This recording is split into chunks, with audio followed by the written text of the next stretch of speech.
22nd Annual International Education Symposium. Our symposium theme this year is Peace, Dignity, and Equality. My name is Amy Lesperon, and I'm the events coordinator for SERC-GC, and I will be your MC today. We're delighted to welcome a dynamic group of speakers and presenters. While I'm offering my opening words, please feel free to share in the chat from where around the world you are tuning in. I'd like to provide you with an additional overview of the organization of today's event. So we'll begin with some introductory addresses, followed by our keynote speech, after which we will move into the student poster competition. Each presentation will be 10 minutes in length and will run one after the other. Given our time limitations, we unfortunately will not have time for we will not have an opportunity for questions after the presentations, but you are more than welcome to make comments in the chat space. Once all students have presented their posters, we'll have a 5-minute break, during which time our panel of judges will confer to select the winners. The competition winners will be announced, after which we'll have our closing remarks. The student posters will be judged by our distinguished panel of judges, who I will introduce to you now. Dr. Namrata Sharma is a faculty member at the State University of New York and is an international education consultant who has written extensively on the topic of global citizenship. Dr. Hiroko Tomioka is an associate professor in the Faculty of Education at Soka University. And Dr. Matthew Lagrone is the program head of liberal studies at the University of Guelph-Humber. Welcome to our esteemed panel of judges, and thank you in advance for your thoughtful consideration of today's poster presentation. To our friends and colleagues joining us today on this virtual platform, we ask that you kindly keep your audio off throughout the duration of the event. On behalf of the Soka Education Research Centre on Global Citizenship, I thank you for your interest in and commitment to Soka education, and I hope you enjoyed today's symposium. I'll now welcome Dr. Paul Sherman, Director of SERC-GC, for an introduction and important message. Thank you. I wasn't sure if I had my mute on or off, but I think I'm not muted, so that's great. Good morning, afternoon, or evening to all of our friends and colleagues attending this special online event. I see so many familiar faces out there. I'm not going to give a shout out to anyone in particular because I don't want to leave anybody out, but it's great to see you all. The Soka Education Research Centre on Global Citizenship, or as we call it, SERC-GC, was founded just over 5 years ago with its chief purpose to contribute to local and international discourse on research into Soka education and its practical application for educational and community settings.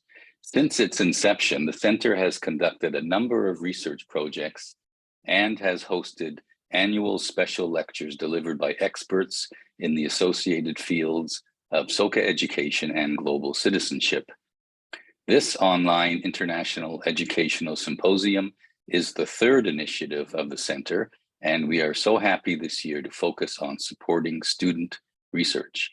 I would like to express my gratitude to Soka University, Japan, and Soka Kansai High School for their ongoing support and collaboration, as well as our two institutional partners, the University of Guelph and Humber College.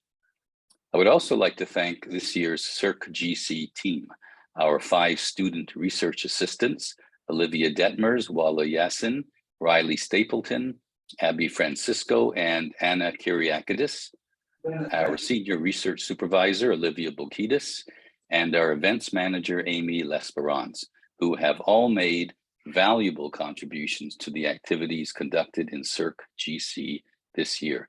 Thank you all. It is now my honor to read a special message to the symposium participants from Dr. Daisaku Ikeda, founder of the International Soka Education System and tireless champion for the promotion of sustainable global peace, culture, and education. Many congratulations on holding the second International Education Symposium of the Soka Education Research Centre on Global Citizenship, University of Guelph-Humber. I was delighted to learn that the focus of this symposium would be on education for sustainable development and global citizenship, under the theme Peace, Dignity, and Equality. And I am thrilled by the thought of students coming together from different parts of the globe to present their research and engage in discussion on Soka education. What excites me is the anticipation that this symposium will become an important milestone in your steady and dedicated efforts to help construct a future characterized by mutual respect among all people, a future in which we are able to transcend differences and share in a sense of boundless, fruitful hope.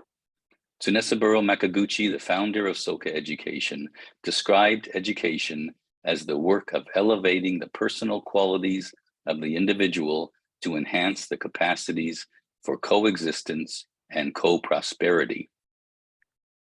It is my fervent wish that, as well as serving to promote global citizenship education, this symposium will mark a bold and significant step forward in the creation of peace based on the philosophy of life's inherent dignity.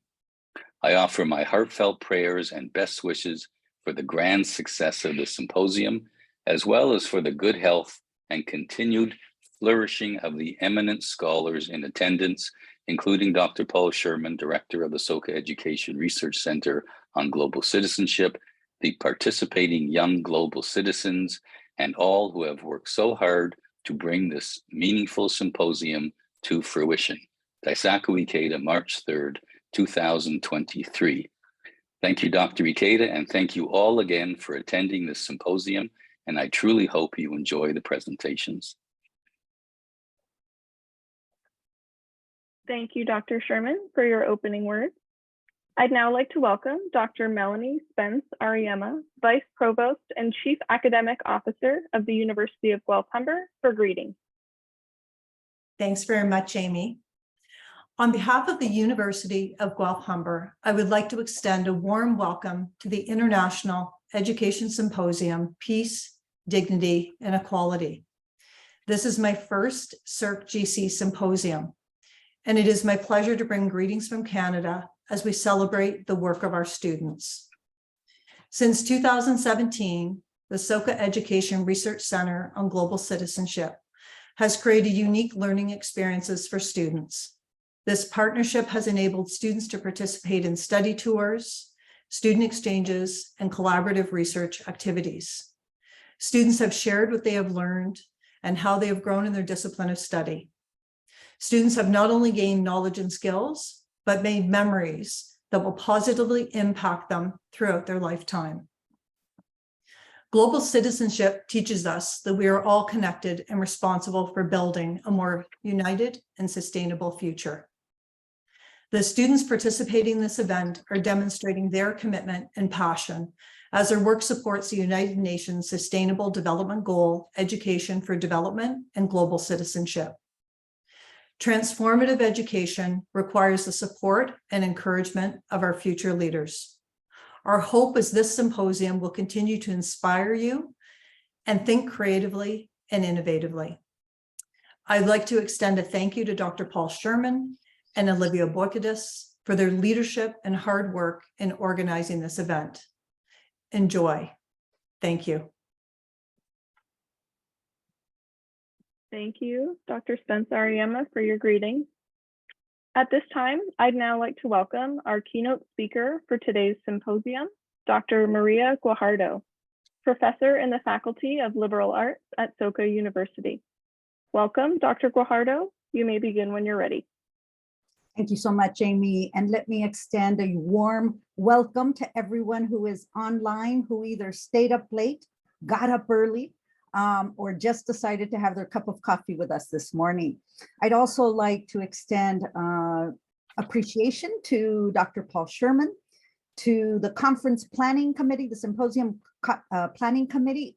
A tremendous amount of work goes into organizing an international event of this nature. And so I appreciate all that went on behind the scenes, and also a warm thank you to the Makaguchi Education Foundation for their ongoing support of the center. So let me begin.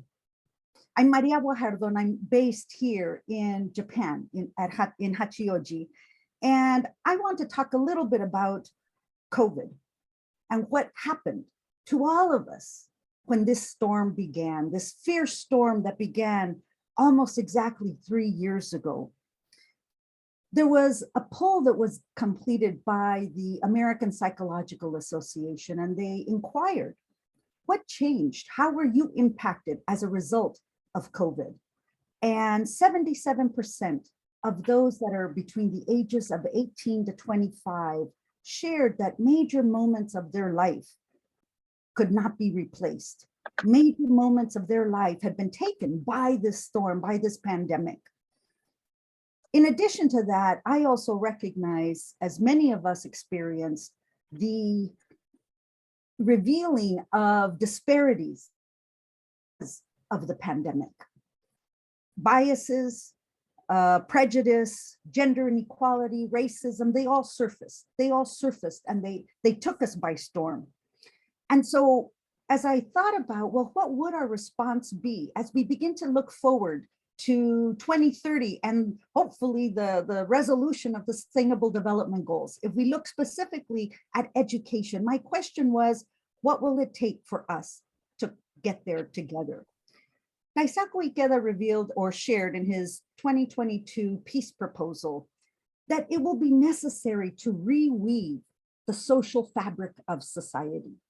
Based on Makaguchi's views, the value of relationships must be at the center of what we do.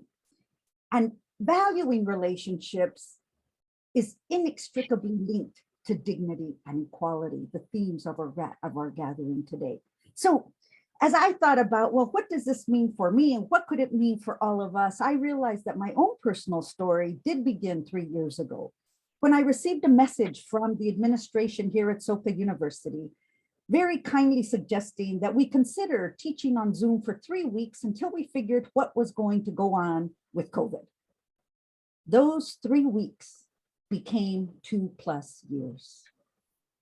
All of a sudden, my life turned inside out and upside down. And I have questioned, what were the benefits and what was the cost, personally and professionally, of this pandemic? And realized that I have to resist this urge to go back to what was normal. I would suggest to all of you that there is no going back to what was normal, because what was normal was not so good for some of us. It silenced some of us, it marginalized many of us. The gap between the haves and have-nots was revealed and only grew larger.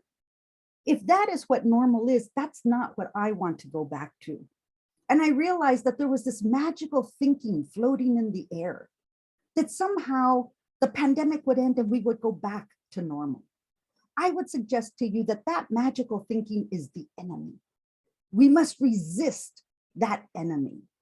And in fact, we must lean towards, stretch forward to connect to global wisdom, which I would posit is the antidote to magical thinking. And so what I'd like to do in the next 15, 16 minutes is talk through with you 3 core areas where I believe we can do better. One of those is in examining the concept of creative coexistence. I also want to review the concept of power and then finally close with a brief discussion about the practice of leadership. So let me begin with creative coexistence, because if we're going to view forward, if we're going to have that forward focus, we must begin to ask, where shall we put our attention? Like Naisako Ikeda describes creative coexistence as this practice of actively creating value for oneself and others. Now, when I hear that definition, what speaks to me is the necessity of being in community with others. We cannot segment others and ourselves. We have to be in community if in fact creative coexistence will emerge. And so it does begin with this practice of building community. It begins with respect, but we cannot stop there. We must move forward. We must push past these platitudes that come to us in simple phrases or single words. We need different solutions for the present that COVID has left us. We need different solutions, and we cannot expect different results if we continue to do the same work. We ask youth to be leaders, and yet we do very little to support them to step into that space of leadership. So again, we cannot expect different results if we continue to do the same behavior. Good thoughts alone do not automatically become purposeful action. Let me repeat that. And again, this connects to this concept of platitudes, words that are empty. Good thoughts alone do not automatically purport action. So if we are going to collectively dismantle racism, discrimination, and bias, and I would suggest to you that that is the only way to reimagine education and to advance global citizenship. If we are going to dismantle racism, discrimination, and bias, we need to personalize this work, and we need to make it real and relevant to our lives. Instead of silencing and diminishing those that are different, the voices of young, the voices of those that are on the margin, let's step into critical conversations. Now, I use this word critical very intentionally. We often hear about courageous conversations. We have to have the courage to connect to others. I would suggest to you that that is not enough, that we have to begin questioning critically, what is the present circumstance? How do we understand our current reality? A friend and colleague of mine, a mentor of mine, Dr. Vincent Harding, who was a civil rights activist with Martin Luther King in the United States, had a very popular phrase that he would often repeat. Dr. Harding would say, "I am a citizen of a country that does not yet exist." I am a citizen of a country that does not yet exist. Now, when Dr. Harding shared these words, and he was the kind of individual that saw you, no matter your age, your title, your nationality, your accent, Dr. Harding, if you were in front of him, he saw you, he recognized your presence. And he would share this statement of being a citizen of a country that does not yet exist with much hope.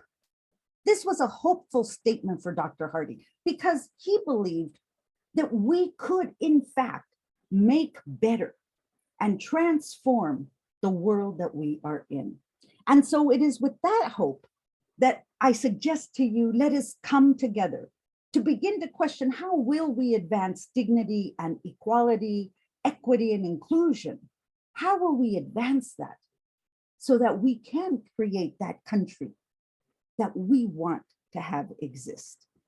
Now, we cannot be of two minds.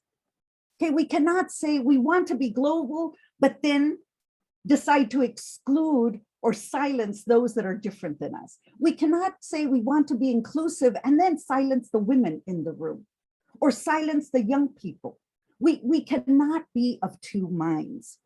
And so it will require a change and a transformation. So creative coexistence means and implies building community. And my question to you is, who are you engaged with in building community? Creative coexistence will require that we step into that critical space and engage in dialogue. Now, we hear about dialogue, again, often as a platitude. I'm going to suggest to you, and this is what my students have taught me, 80% of dialogue is listening. It is the art of listening. It is listening to understand. It is listening with your heart. And so if we can practice this form of being, we in fact will be able to build trust. Creative coexistence, its foundation is trust. I need to be able to trust you with my story. I need to be able to trust you with my pain. I need to be able to trust that you will listen to understand and not listen to fix. I'm not broken. None of us are. But we need to be seen and we need to be heard. So let us begin by being in community with one another. And I would suggest to you, and this makes me quite happy, is that On screen today, this is our community. There are 80 individuals. Well, actually, I think 79, because the clock maybe doesn't count as an individual, okay? I see a little screen that says clock, but maybe there's a person behind that. Anyway, there are, oh, thank you. There is a person behind. Okay, so there are 80 individuals on this screen. And I would suggest to you that for the moment, this is our community. And for that, I am so deeply grateful. Whether you're in Japan, in Brazil, in Spain, you are my community. All right, so but let's keep going. So that's creative coexistence. What about power? Now, when I suggest to my students, tell me what you imagine when you hear the word power. Inevitably, they will always say something negative. Power is bad, power is coercive. We don't want power. And yet, global citizenship does not exist without power.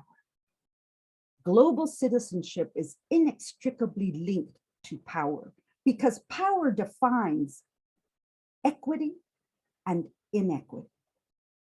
And so magical thinking would lead us to believe, well, global citizenship is neutral. Magical thinking would lead us to believe if we just repeat 3 words, these platitudes, we're going to be global citizens. I'm going to push you on this one and unsettle you perhaps a bit, because I want you to consider that global citizenship is in fact political and it is based on power. In Daisaku Ikeda's 2022 peace proposal, and these are peace proposals that he authors at the beginning of every calendar year, shares with the United Nations. In last year's peace proposal, he shared that gender equality and women's empowerment are the keys to overcoming this crisis. There's nothing more direct than that. He goes on to say that they are necessary for building a society that sustains human dignity. He didn't say that the economic stabilization is what's key. He didn't say that more transportation or more technology or chat GPT is what we need. No. He said gender equality and women's empowerment is what is key. So with that understanding, let's move forward and past magical thinking. Magical thinking says, if the community is diverse, we are inclusive. Unfortunately, that's not true. For many of us who have been on the margin, who work and practice in the margin, we know that that is not true. Many of us exist as tokens in our communities.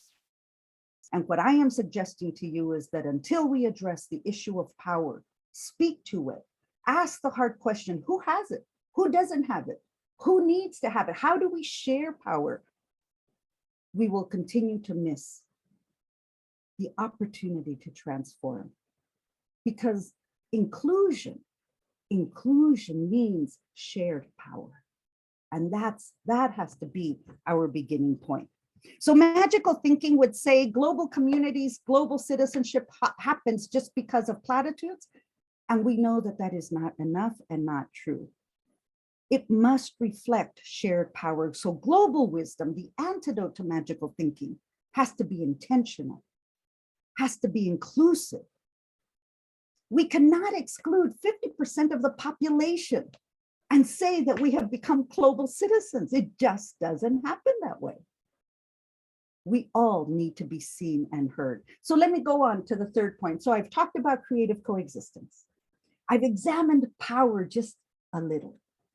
Now let's talk about the practice of leadership. And here again, my students teach me so much. Now, I teach in the field of leadership studies, and I can, without a glimmer of doubt, say to you, students come to my courses not because they want to learn leadership theory. No student comes saying, Maria, teach me about leadership theory. No. They come because they say very quietly, I want to be a better leader. I want to believe that I can be a leader. And that's where we begin. So this aspiration to be a leader, and there are many definitions of leadership, many. But Peter Sengi's definition of leadership is the one that speaks to me. He says, leadership is the capacity of a human community to shape the future. Leadership is the capacity of a human community to shape the future. What this suggests is that leadership is internal to us. It is ubiquitous to us. Leadership is a practice. It's not a title or a position. It is a practice. It is about how you show up every day. Whether you're 18 or 88 or 63, my age, it's about how I show up every day. So it's daily. It's about making decisions about our lives. And that is where you practice leadership. It is relational, it is personal, and above all, it is a practice. Daisaku Ikeda reminds us that the deep value of our interconnectedness is this practice of belonging, of being in community, and to appreciate the infinite potential of each person's life. So leadership, this definition that Ikeda shares with us, he doesn't say, oh, you have to be perfect, and then you are a leader. No. He says, come with all your flaws, come with all your doubts. He doesn't say, well, there has to be a certain level of title, director, president, chancellor, He says, where you are is where we begin. What my students have taught me when they've examined leadership is the understanding that it is important to choose critical awareness over ignorance. Choose critical awareness over ignorance. And so I would suggest to you that at this point, you know too much to go backwards to not knowing. You know too much to say, oh, global citizenship is just going to be these 3 terms, or SDG, Sustainable Development Goals. Of course, we're all going to achieve them by the year 2030. You know too much to pretend, to be of service to these platitudes, to connect to this magical thinking. So let us consider that we are on the cusp of a renaissance. Let us think about, how do we want to contribute to this renaissance, to this new emergence of being with one another, and not to fall prey to the idea that, it's not my responsibility, it's someone else's. Martin Luther King spoke often of the beloved community. And as you examine the concept of the beloved community, it means a sense of belonging and inclusion, but it also entails accountability and responsibility. You are accountable to one another in how you belong to community. So let us think about, in this renaissance, to have a purpose and a practice. I would suggest to you that that purpose is to question the purpose of leadership, to question the purpose of power to what end? And then to practice building community and being inclusive, to practice this skill of critical awareness, to be bold in challenging those spaces that want to silence you or others, and to foremost resist the magical thinking that someone will come and save us. Aren't fairy tales great? In fairy tales, at least in the United States, someone always comes riding on a horse to rescue you. And as we get older, we realize no one's coming. It's sad, but it's true. And it means that we need to step into this space. We need to be the ones who will be accountable and responsible to one another. So the SDGs will be repackaged in another 7 years, in 2030. And I would suggest to you, including the area of education, if we are to reimagine solutions, equity and inclusion will be at the heart of those solutions. And I repeat, we cannot exclude 50% of the population and expect to be better.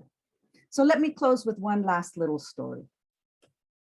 And it comes from the civil rights movement and from an individual named James Lawson, also a colleague of Martin Luther King, of Dr. Vincent Harding. And when he was a little boy, here's this African-American child. He was bullied at school. He was bullied on his way home by some white children, some white boys.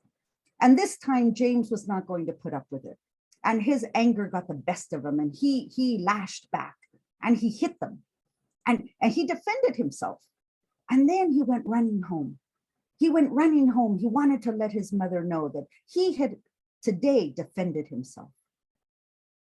He rushed into the kitchen and his mother's back was to him. She was washing dishes and he just blurted it all out. Guess what, Mom? This is what happened. And I hit them, I beat them up. And without turning around, Mrs. Lawson said to him, Jimmy, there must be a better way. And when James Lawson shares this story, he says that message was so potent that he understood he needed to find a better way, a path of nonviolence, a path that embraced the dignity of all, not just a chosen few. So as we move forward together in this community, our community at this moment, let us remember we know better and we can do better. And with that, I just want to close by saying a heartfelt thank you to the students who will follow me in their presentations. It makes my heart happy to see the courage and the critical awareness that you embraced to put your voice forward. I'm looking forward to learning you in the next segment of the poster presentations. Thank you so much for being a part of my community. With much love.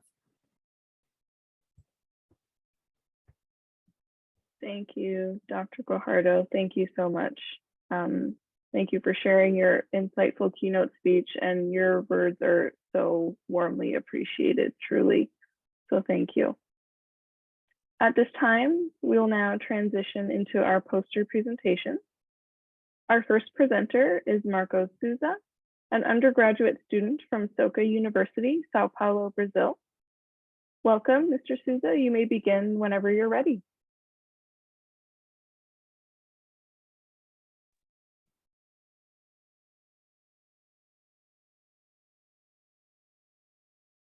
Good morning, good afternoon, good evening to everybody here. Professor Guajardo, thank you so much for such word. And now let's start. So, quick introduction. Marza. I am from São Paulo, Brazil, and right now I am here in my home country. I am a third-year student from the Faculty of International Liberal Arts under the Leadership Seminar in Soka University, Tokyo. And today's presentation, we will see how inclusive leadership can empower LGBT individuals, specifically in the education field. So, starting with the introduction, I would like to share that there is large marginalization and lack of security for the LGBT plus community around the world. And there's even criminalization of LGBT manifestations and actions in several countries. So there is a severe lack of security for this community, which is as big as 10% of the whole world population. So there must be actions to be done in order to protect this community that is so big all around the world. And in the bottom part here, you can see there's a different box. And I think it's very important for the LGBT community to feel seen and addressed. And there are several letters and different acronyms to address this community, and it changes a lot through time. And we will come back later to this, why there, and if there is a need of understanding these different letters, because some people might argue that this is just something that will pass and that will change over time. But as data shows, there's something that is going on right now. And if you see here in this box in the middle, 71 countries criminalize homosexuality, or homosexuality here is an umbrella term for everything that LGBT community or any manifestations from LGBT community in different countries. And as we know, some countries even penalize LGBT manifestations with death sentence. Some don't go as far, but they have to pay a fee, or they even go to jail for some years. So something must be done in that regard.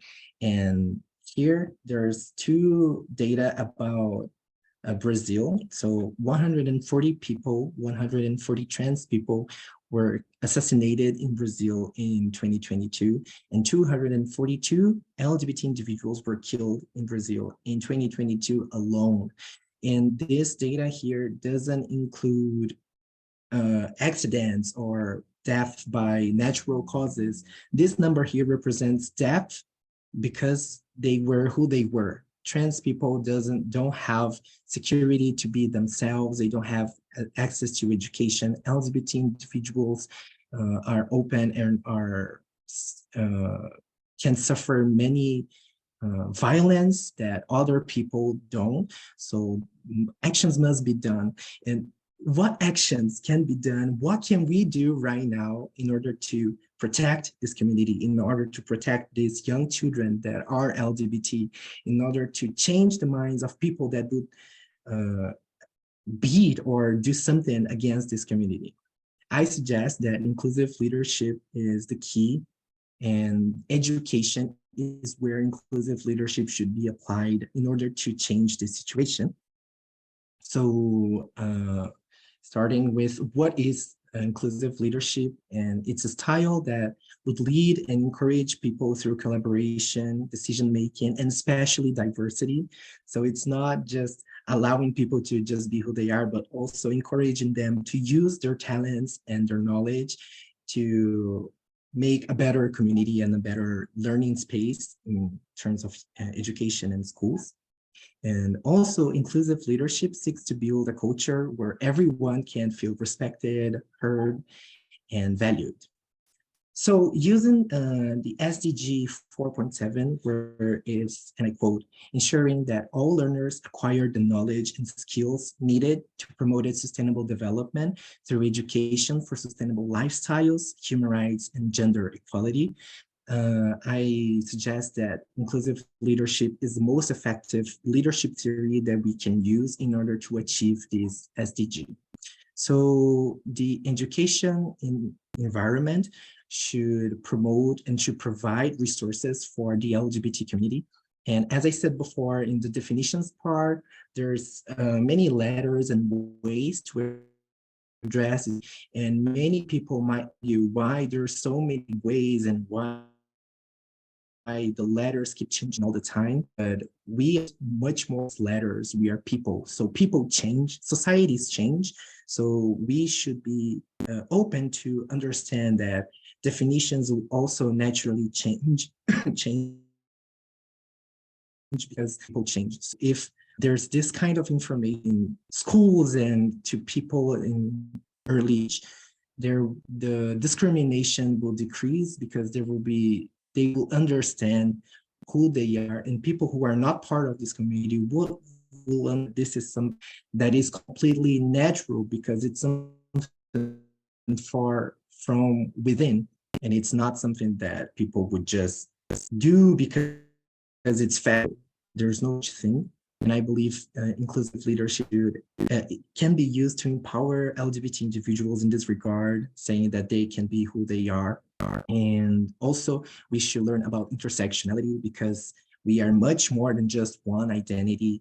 There's LGBT individuals, but there's Black LGBT individuals, there's Black women that are also LGBT, there's trans men, trans women.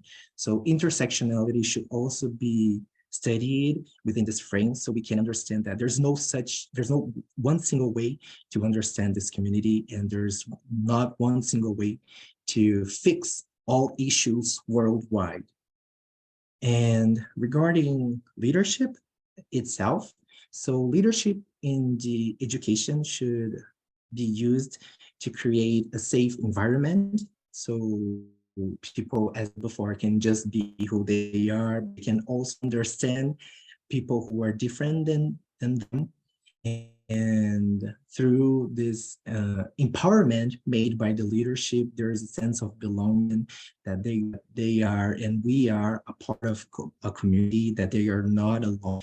And lastly, they are able to expand, they hopefully will be able to expand their social capital. And here is, it starts with actions as simple as having mentors or having teachers or professors that they can talk to, students, young students, they can talk to, they can ask questions, they can understand what actions they can do in order to improve their health, in order to not be in dangers for their health, and what they can do in order to protect themselves, protect their families, and protect the ones around them. And everything that I said, I suggest that starts with inclusive, start with education, and inclusive leadership is the leadership theory that I believe is the most effective one, because it promotes a sense of social justice and change. And that's something that we definitely must do in order to achieve SDG 4.7 and others SDGs as well. And we are not just letters, we are humans, we people, and all starts here with education. Thank you.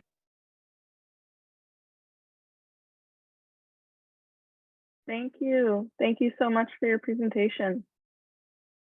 Our next presentation is from a team of students, including Anna Kyriakidis, a SERC-GC research assistant and undergraduate student from the University of Guelph-Humber, as well as students from Kansai Soka High School, including Yoshimi Oshiro, Haruka Yamashita, and Hisai Ochie. Welcome, and please begin whenever you're ready.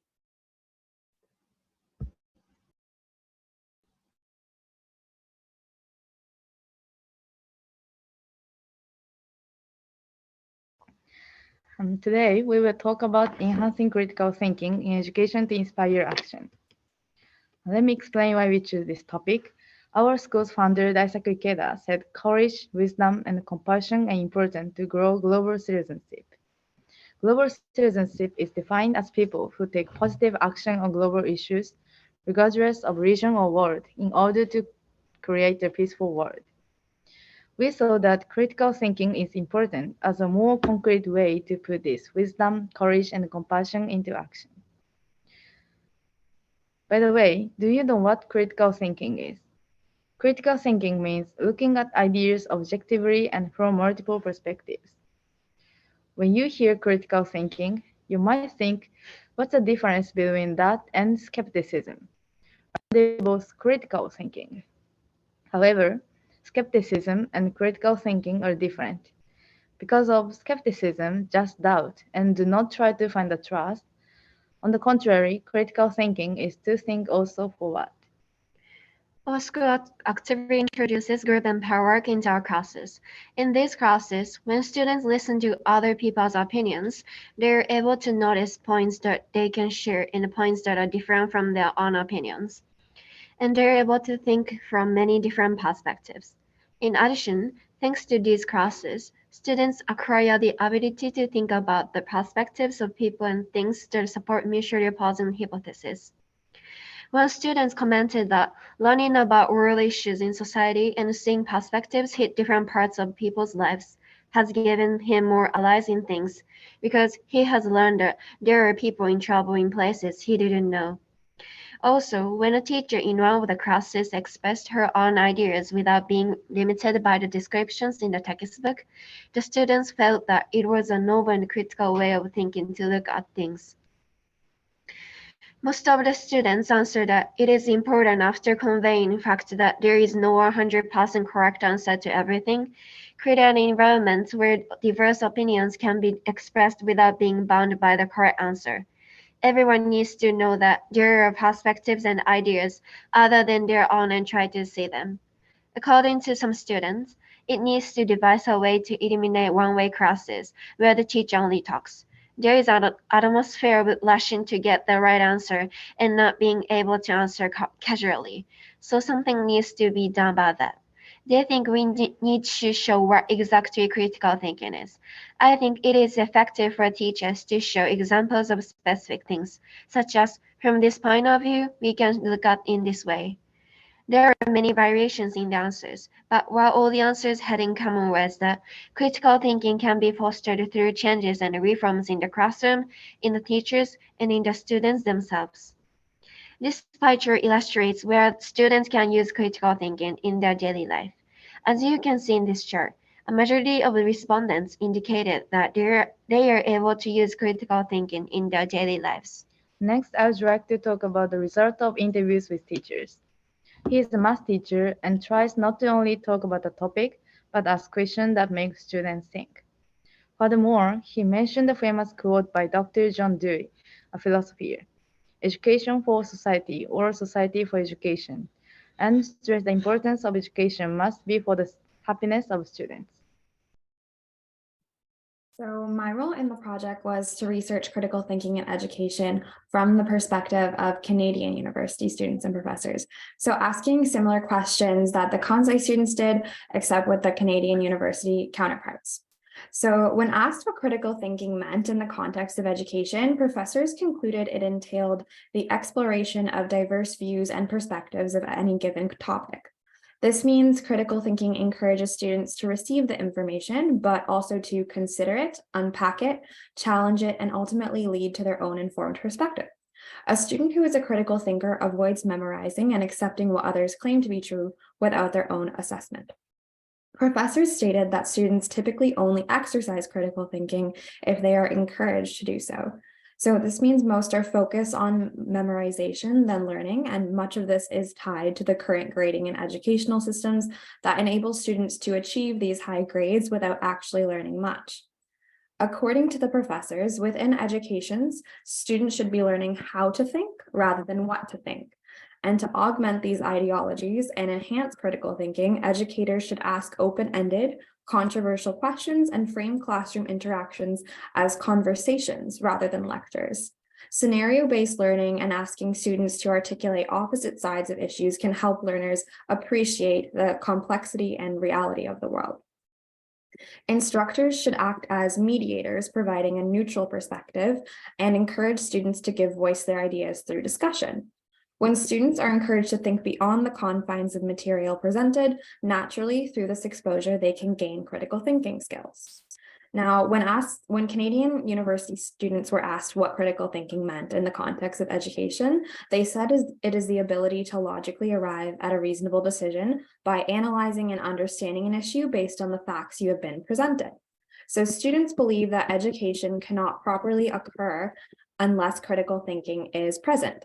Without critical thinking, it is no longer education, but instead indoctrination. Critical thinking frees students from being dependent on a teacher. Students mentioned some do put in the effort to critically think in their classes and some do not. One student who was interviewed stated, "Most times I see my peers at school understanding that something is wrong or incorrect, yet most do not always go one step further in asking why." Another student followed with, "Those who have learned the skill of critical thinking undoubtedly do use it. This is perhaps the defining or distinguishing trait between a good student and a great student." It is often difficult to make classes meaningful as most of the focus in the classes becomes about receiving an adequate grade rather than a definite educational process. Students wish for school settings to provide more learning opportunities through hands-on activities or scenario-based learning and application-type questions. One student remarked, "Rather than handing students essays upon essays to write, we can open up proper discussions on issues and how we can work toward finding a solution." So now, as you probably have noticed, both professors and students had very similar definitions and realized that the deficit in modern education is the focus on memorization and grades rather than the concrete learning process. Students and professors also have similar ideas for facilitating critical thinking in education through means such as discussion, conversation, and scenario-based learning, in contrast to the typical means of evaluations like tests and essays. So despite this sentiment being echoed from both the educators, students interviewed feel that these means of inspiring critical thinking within the student body are not usually conveyed. we must ask ourselves why traditional methods of teaching education remain in place and how modifications of these teachings may affect learning. These results present implication for future research in establishing how a switch can be made to enact measures that promote critical thinking.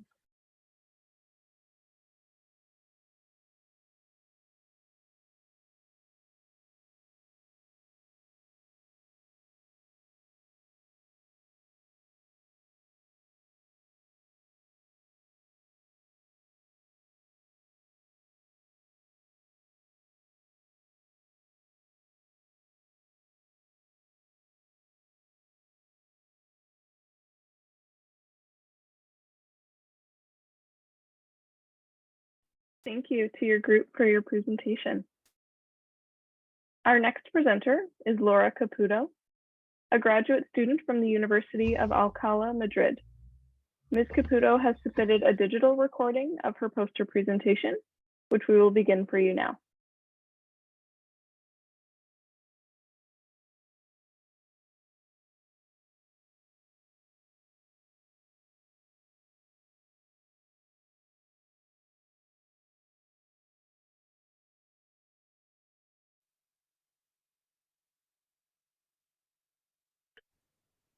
Hi everyone, my name is Laura Caputo. I'm a PhD student at the Queda Institute in Alcalá University. Thank you so much for organizing such a significant symposium today. The title of my presentation is Soka Education in Spain's Higher Education. And before I start, I wanted to share a brief personal experience on what has led me to research Soka education nowadays. When I was a student at Soka University, I've experienced a huge personal and academical transformation.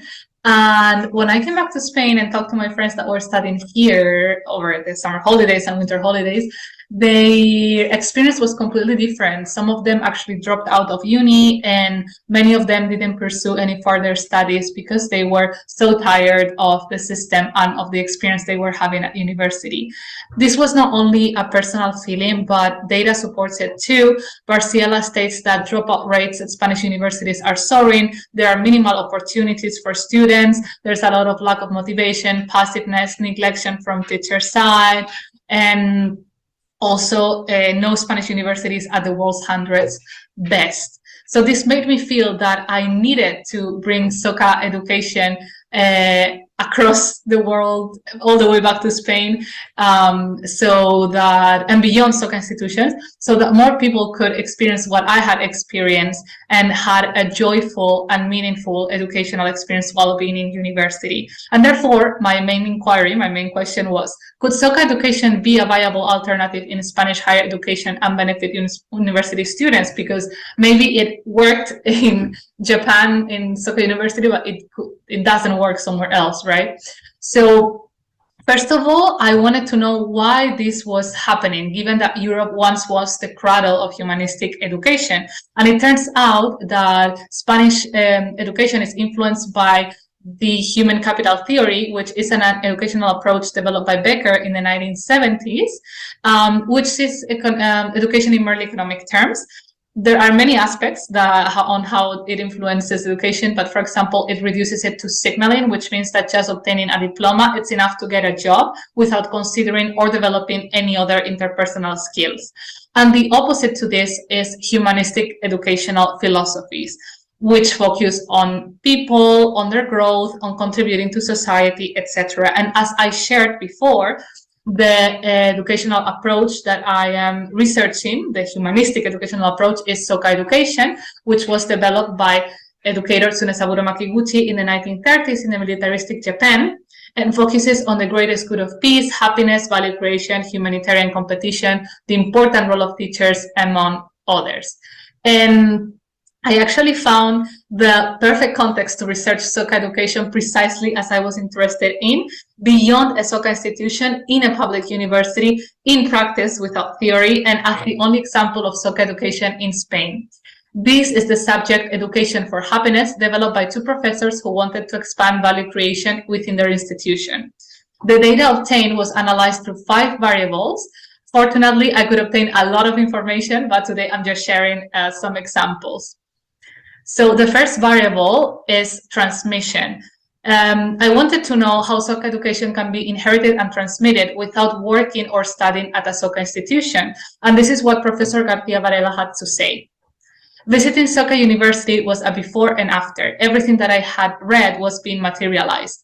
I decided to take it to my university in Spain, where I had suffered so much from complex and competitiveness. In Soka schools, I saw philosophy influencing teachers, staff, and students. So this is one way on how can it be inherited and transmitted, through observing it directly in practice. Second variable is theory. The values of Soka education should be beneficial, I believe, for everyone, despite knowing its theory. And the interesting result here was that while students did not know about Soka education's theory, they did recognize the elements that had caused an impact in their learning. And on the other hand, professors and collaborators did know about Soka education and Makiguchi's philosophy. The third variable is practice. Considering that Soka education is a philosophy and not a methodology, it's up to each educator how to put it into practice using their wisdom, because each student is different, each group is different and unique. So in the context of this subject, professors put it into practice, for example, by generating curiosity in their students, and this is something that really impacted students. One comments, I was intrigued to see what was going to happen each session and what I was going to learn. And many times I felt, what are we doing? Why? By the end, it all made sense. There is no uncertainty in other classes because theory and lesson plans are given at the moment, but here I was discovering it by myself. The fourth variable is perception. How do students feel about the experience of this subject? Results showed broad evidence of its impact on students actually at a deep level. And one student comments, this experience has been unforgettable and enriching. I have grown personally and professionally. I reflected and rethought aspects of my life, stepped out of my comfort zone, knocked down fears and insecurities. I have reinforced my self-esteem and I have worked on my self-confidence. And the rest of students' perceptions were on the same line. So this is truly wonderful. And finally, evaluation. Here, I wanted to know the benefits and limitations that both students and professors perceived in this philosophy of education in higher education. And in terms of benefits, students stated that in the class we were a group, each one's participation was important for the overall good, and there was a feeling of community, something more humane compared to their other courses. And in terms of limitations, many of them commented on politics and the law, because in Spain, education is dependent on the government. So every time the government changes, the system changes, and they feel that we need a structural change for expanding Soka education, such as teacher training and so on, and a change of mentality. So this is very difficult to do if something is changing all the time. And before moving to the implications of this study, I want to go back to the research question, which was whether Soka education could be a viable alternative and benefit university students. So as you can imagine by now, it's very difficult, basically impossible, to answer this question with such a small sample of one subject in one particular university. However, for a topic that is just emerging in the country, we at the KEDA Institute believe that this is a first step towards more research and more expansion. And overwhelming evidence actually showed that it could be viable because it did impact students at a deep level through 6 batches of the course that have happened so far. And in the implications of this study, 4 elements were found to be of relevance for those wanting to put Soka education into practice beyond Soka institutions. Let's go for the first one.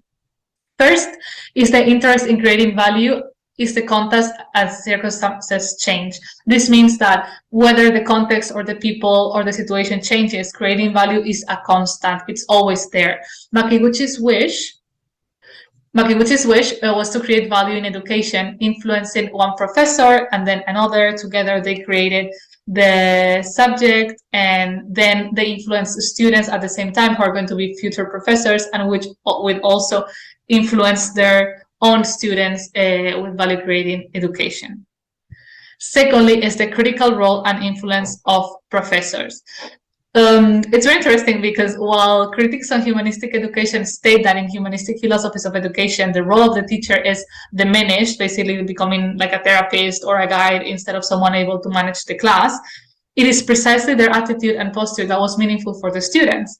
Students had three main sentiments. First, I could and can count on my professors. Secondly, they made me feel I had a role. And thirdly, they cared about me. And this really matches Makiguchi's views on what a good teacher is. Thirdly, is creating a context of collectivism for short-term benefit and long-lasting impact. Spain is a collectivist country implementing an individualist approach to education, which obviously doesn't match. And students did value collectivism a lot, stating the joy to have worked, reflected, and discussed together, cooperating rather than competing, and that there was a collectivist assessment, their legacy, instead of an individual exam focused on memorizing and passing. And in this picture, they are actually discussing their final project, deciding how they're going to do it. And I really love the attitude of the professor, which is behind them. She's not influencing them or talking to them or guiding them. She's just looking and being one step afar and letting them do everything. So I think this really represents the dynamics of the course. And just to clarify, short-term benefit refers to the time that they are on the course. How does it impact them through that time? And long-lasting impact is because I interviewed students that were already graduated and working as teachers, and they stated that because of the influence of the subject, they have a different approach nowadays in their own classes. And finally, experiential focus rather than theoretical focus is the key. Students complain that usually they learn theory without understanding the meaning of it. And as you can see in this picture, a collaborator is showing them her job in practice. There she is. Also, students valued that professors generated curiosity, always gave meaning to what was being learned, and provided theory after the session and only if it was needed, through text, on extra readings, and so on. I believe these are the first steps to understand how university students experience Soka education in Spain without being students of a Soka institution or professors of a Soka institution. And we are working on many other projects at the institution at the moment. So I hope I can share much more with all of you in the near future. Thank you so much once again.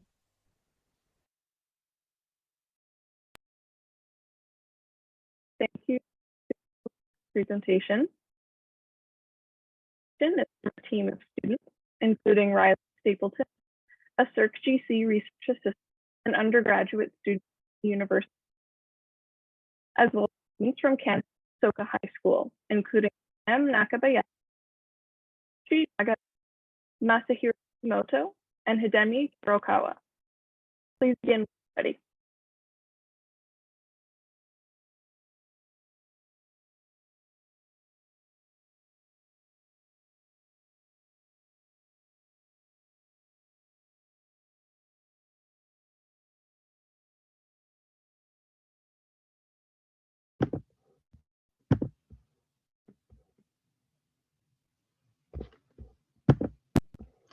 Hello everyone, our title is Promoting Nuclear Abolition and World Peace from a Japanese and Canadian Perspective.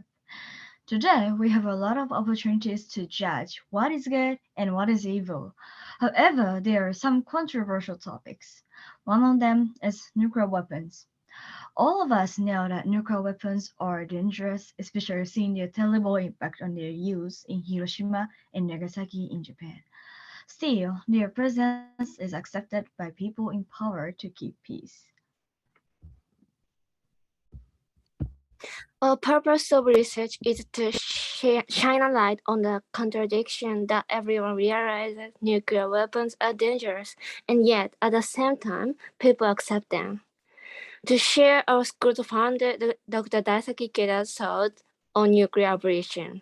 And then, in general, to raise awareness about the current situation of the nuclear weapons in the world today.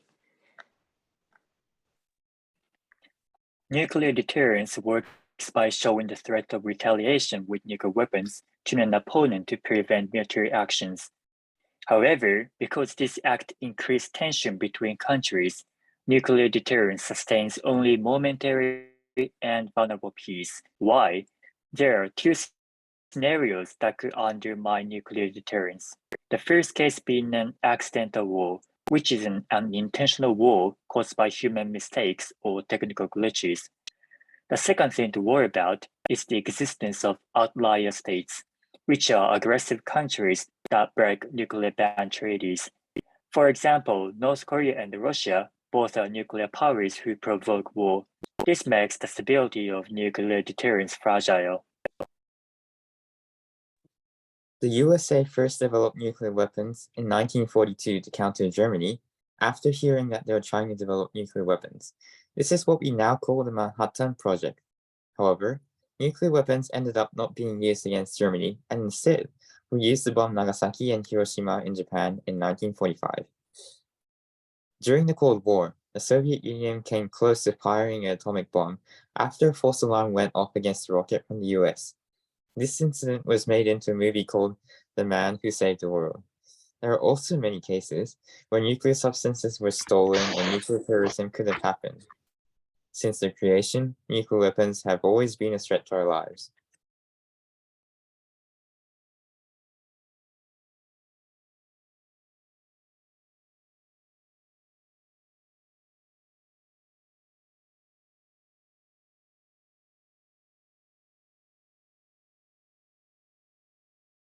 You're muted.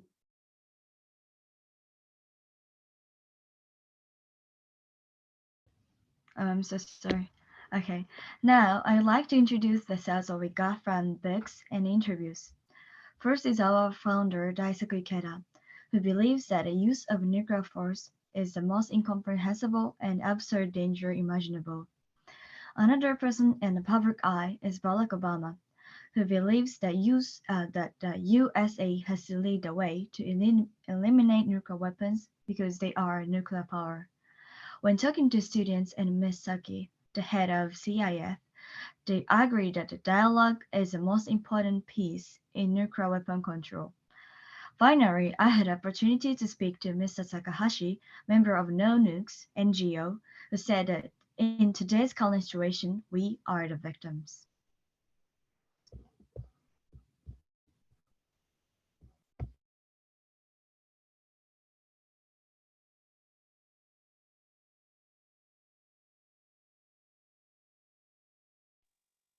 Let's talk about the international laws relating to nuclear weapons. First of all, the United States and Russia have a bilateral agreement on nuclear weapons called START.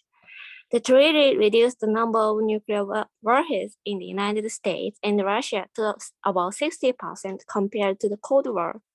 However, both countries have not yet reached nuclear disarmament. Other laws called multilateral agreements are stipulated by the United Nations, including the NPT, CTBT, and TPNW. The TPNW has just been established in recent years. Japan has not ratified this. There are also many problems with these treaties, such as lax controls on nuclear weapons and not being ratified by nuclear powers.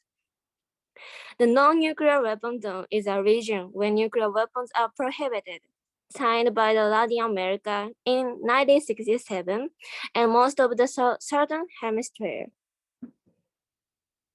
Now, a little bit about Canada. It has ratified and signed the Comprehensive Nuclear Test Ban Treaty, also known as the CTBT, by the UN, meaning they don't agree with nuclear weapons for war use or testing. However, Canada has not signed or ratified the Treaty on the Prohibition of Nuclear Weapons, which is the TPNW. And this claims that no country should have, use, build, or test nuclear weapons. So there's a few reasons why. It claims the treaty is well-intentioned but premature. And as a member of NATO, Canada stands by its ability to enact the no first use policy, meaning that they can retaliate with nuclear weapons if one is used against them first. The final reason is that there is little to no point in signing unless there is nuclear power that agrees to participate, in their opinion. Encouraging countries to participate in the TPNW may seem difficult, but it is possible. Even the USA and Russia were able to settle their rivalry through discussion resulting in START 1 and 2. We need to eliminate the idea that nuclear weapons display a country's strength. This idea is why nuclear weapons are used for deterrence. Countries possess enough nuclear weapons to achieve mass destruction. Deterrence is pointless if nuclear war begins. We need a more multilateral approach involving dialogue between countries with and without nuclear power. This conversation should involve professionals and youth, as we are the future. Our founder, Daisaku Ikeda, has always been an advocate for non-violent approaches and advancements of positive change. Discussions to create boundaries and understanding are most important.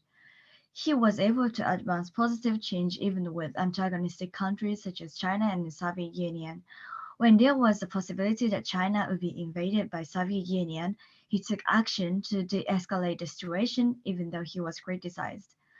After having a dialogue with leaders of the Soviet Union, he conveyed directly to China that the Soviets would never invade or attack China. This changed the situation of the world. This proved the power of dialogue and the way to influence the nuclear powers positively.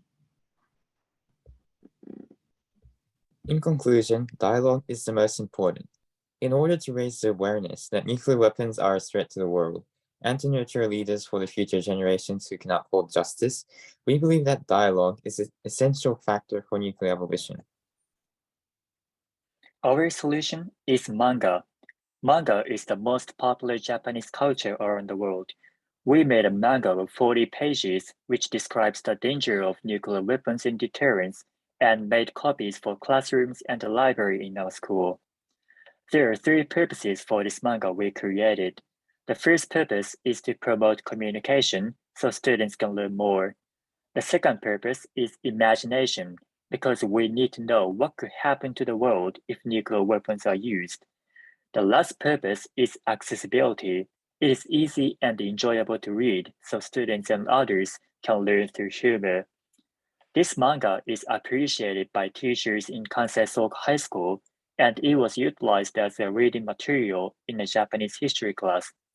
The most powerful action for nuclear abolition is to expand communication among people, especially in the younger generation. So finally, some students who have read the manga explained that after they were able to reflect and ask themselves, how can I help achieve world peace? Another said that the manga helped them to understand why nuclear weapons are such a difficult problem to discuss. The best comment, however, that we received was that after reading, some students were more encouraged to think about the issue of deterrence and peace not being able to coexist, and how this dialogue needs to continue so common ground can be found. So far, this just goes to show that this book is having a positive impact to those who have read it, and we want to continue sharing this project to spread more information. Thank you guys so much for your time. Thank you. Thank you to your group for your presentation. Our next presenter is Lai Ki Yang, an undergraduate student from Soka University, Tokyo. Welcome, and please begin when you're ready. Hello, everyone. Thank you so much for the opportunity today. I am Lai Ki Yang from the Soka University of Japan. Today, I will be presenting my poster on the topic, Foreigners in Japan, Understanding Identity, Recognizing Privilege. Before I start, I would like to share a little bit about my personal experience. So I still remember that being a foreigner in Japan during my first year in my university life, and I have to find an apartment. So I called the agent company to ask that, is there any house available and so on. And they told me that no houses are available, no rooms are available. However, after a few minutes later, I asked my dormitory friend, who is a Japanese, for help. And she called them and they said they have rooms available. So not just me, some of my other friends also get rejected directly for the reason as they are foreigners. So according to the statistics, as you can see on the poster, according to the statistics, a lot of foreigners face rejections of finding a house in Japan. Not just finding a house, finding a job, sometimes even speaking in foreign languages, you get discrimination by some groups of people. And this is why I would like to research on this topic. How can we support foreigners who work or study in Japan with the concept of global citizenship, as the number of foreigners is increasing in Japan? Due to their differences in terms of backgrounds, cultural backgrounds, features, languages, they experience different kinds of discrimination, especially because of the intersectionality of their identity. So what's the meaning of it? So if you heard this term before, or if you know it, you can react with the thumbs up button on Zoom. Okay, so let me introduce about this concept. The intersectionality is a framework to understand how social identities such as gender, race, ability overlap with one another with the system of power that oppress and advantage people in the workplace or broader community. Taking an example from my research participants, the participant is an Asian Chinese female. She mentioned that she didn't always get the opportunity for her workplace public relations advertising among those foreign workers. While comparing to her white and male colleagues, they are always being taught to do so because the administration staff might have some stereotypes towards race, genders, and those prefer to choose those candidates for promotion. As we can see, there is an overlap between gender and race, Asian Chinese and female, which shapes the challenges that she faced. Hence, to build an inclusive society, global citizenship is required in cultivating the awareness of shared humanity with the three virtues: wisdom, courage, and compassion. So this study aims to depict how the concept of global citizenship by Daisaku Ikeda is supporting foreigners in Japan to fight the discrimination. And the methodology used in this study includes document review, interviews, and ethnography, which is my personal experience in Soka University. Then I would like to propose some solutions which are from my findings through my research that could help foreigners to overcome these difficulties and take a step forward towards fighting discrimination. First, creating allies by reaching out to those who are being discriminated just like them. So as one of my participants, who also is a mixed Brazilian Japanese, he mentioned that he always get discriminated because of his features. And at the same time, he received Japanese education. So when he goes to Brazil, he also being discriminated. So sometimes he feel that he do not know where does he belong to. And so to him, he say that what makes him feel the connection is his connection with other people. And therefore, it is so important that we create allies by reaching out to those people. And it is important that foreigners create their network by reaching out to those who are being discriminated just like them, so they can get emotional support. And the virtue of global citizenship, wisdom, can be seen in this action as they are not alone or only them who feel helplessness. By extending themselves to others, brings mutual support, which allows them to feel motivated to try their best with what they can do, their ability, and their resources. Second, providing opportunities to share experiences of being discriminated. So in Soka University, I feel very fortunate that we have the opportunities and we feel safe to discuss the topic of discrimination in some classes. Talking about discrimination, the idea of privilege is brought up in our discussions. And we used to think that privilege is something that we have put others at disadvantages. So many people try to avoid this topic or feel discomfort while talking about this privilege. However, I would like to take this opportunity today to redefine the term again. And having privilege does not mean it is a negative thing. It is important to acknowledge our privilege instead of ignoring it. And what we can do to help more people and give them our power through our privilege is what matters. And the virtue of compassion is shown here, as we do not just feel empathy when listening to others sharing their experiences of being discriminated, but it also motivates us to take action with the resources that we have. And other places outside universities, if foreigners in respective areas in Japan have ways to connect and create a safe space to share their experiences with one another, it will definitely provide them more support in living their life here in Japan.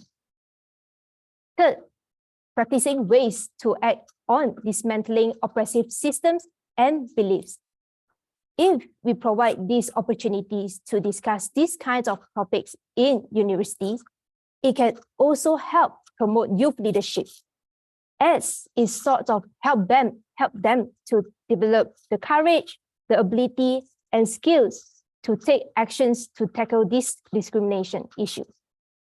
Sometimes in Soka University, for example, we are required to do final projects, and there are students who will make videos projects who show how people are being discriminated against in Japan because of those labels, and spread these issues to more people to raise their awareness in terms of being more aware in terms of their word usage and eliminating their biases in daily life.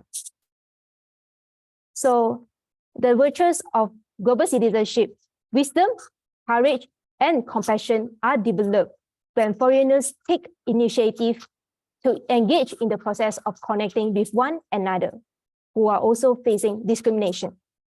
This enables foreigners to acknowledge the privilege, such as asking questions, raising issues, and sharing their perspectives with others to contribute to the change of discriminative systems. In conclusion, foreigners who make efforts to prove themselves with their ability in Japan carry the missions of bringing new cultural elements, perspectives, and changes to native Japanese. And this kind of cultural exchange through the interactions between locals and foreigners in Japan is crucial in developing an equal and inclusive society.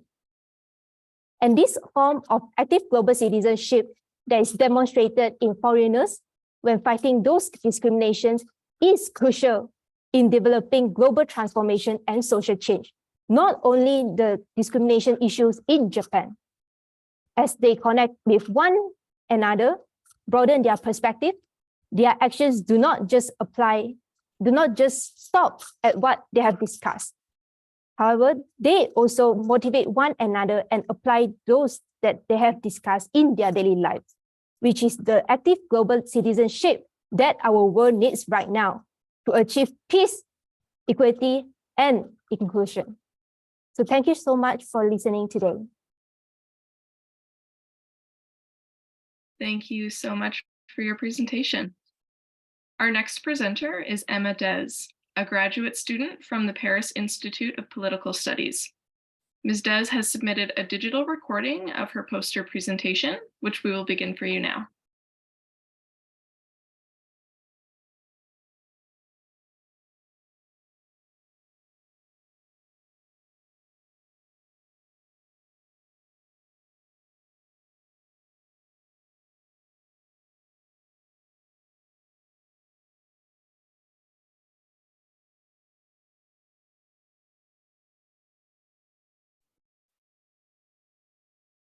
Shit.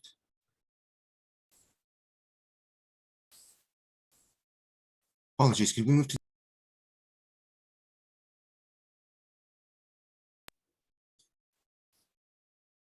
Apologies, Amy, can we move to the next one?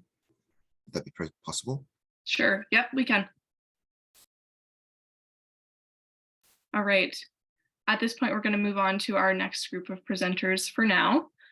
So our next presentation is from another team of students, including Wala Yassin, a SERC-GC research assistant and undergraduate student at the University of Guelph-Humber, as well as students from Kansai Soka High School, including Mikiko Fujino, Rie Yamada, Katsutoshi Uchida, and Ren Takayama. Welcome all, and please begin whenever you're ready. Thank you so much, everybody, and thank you for the welcome. Just going to share my screen. Okay, there we go.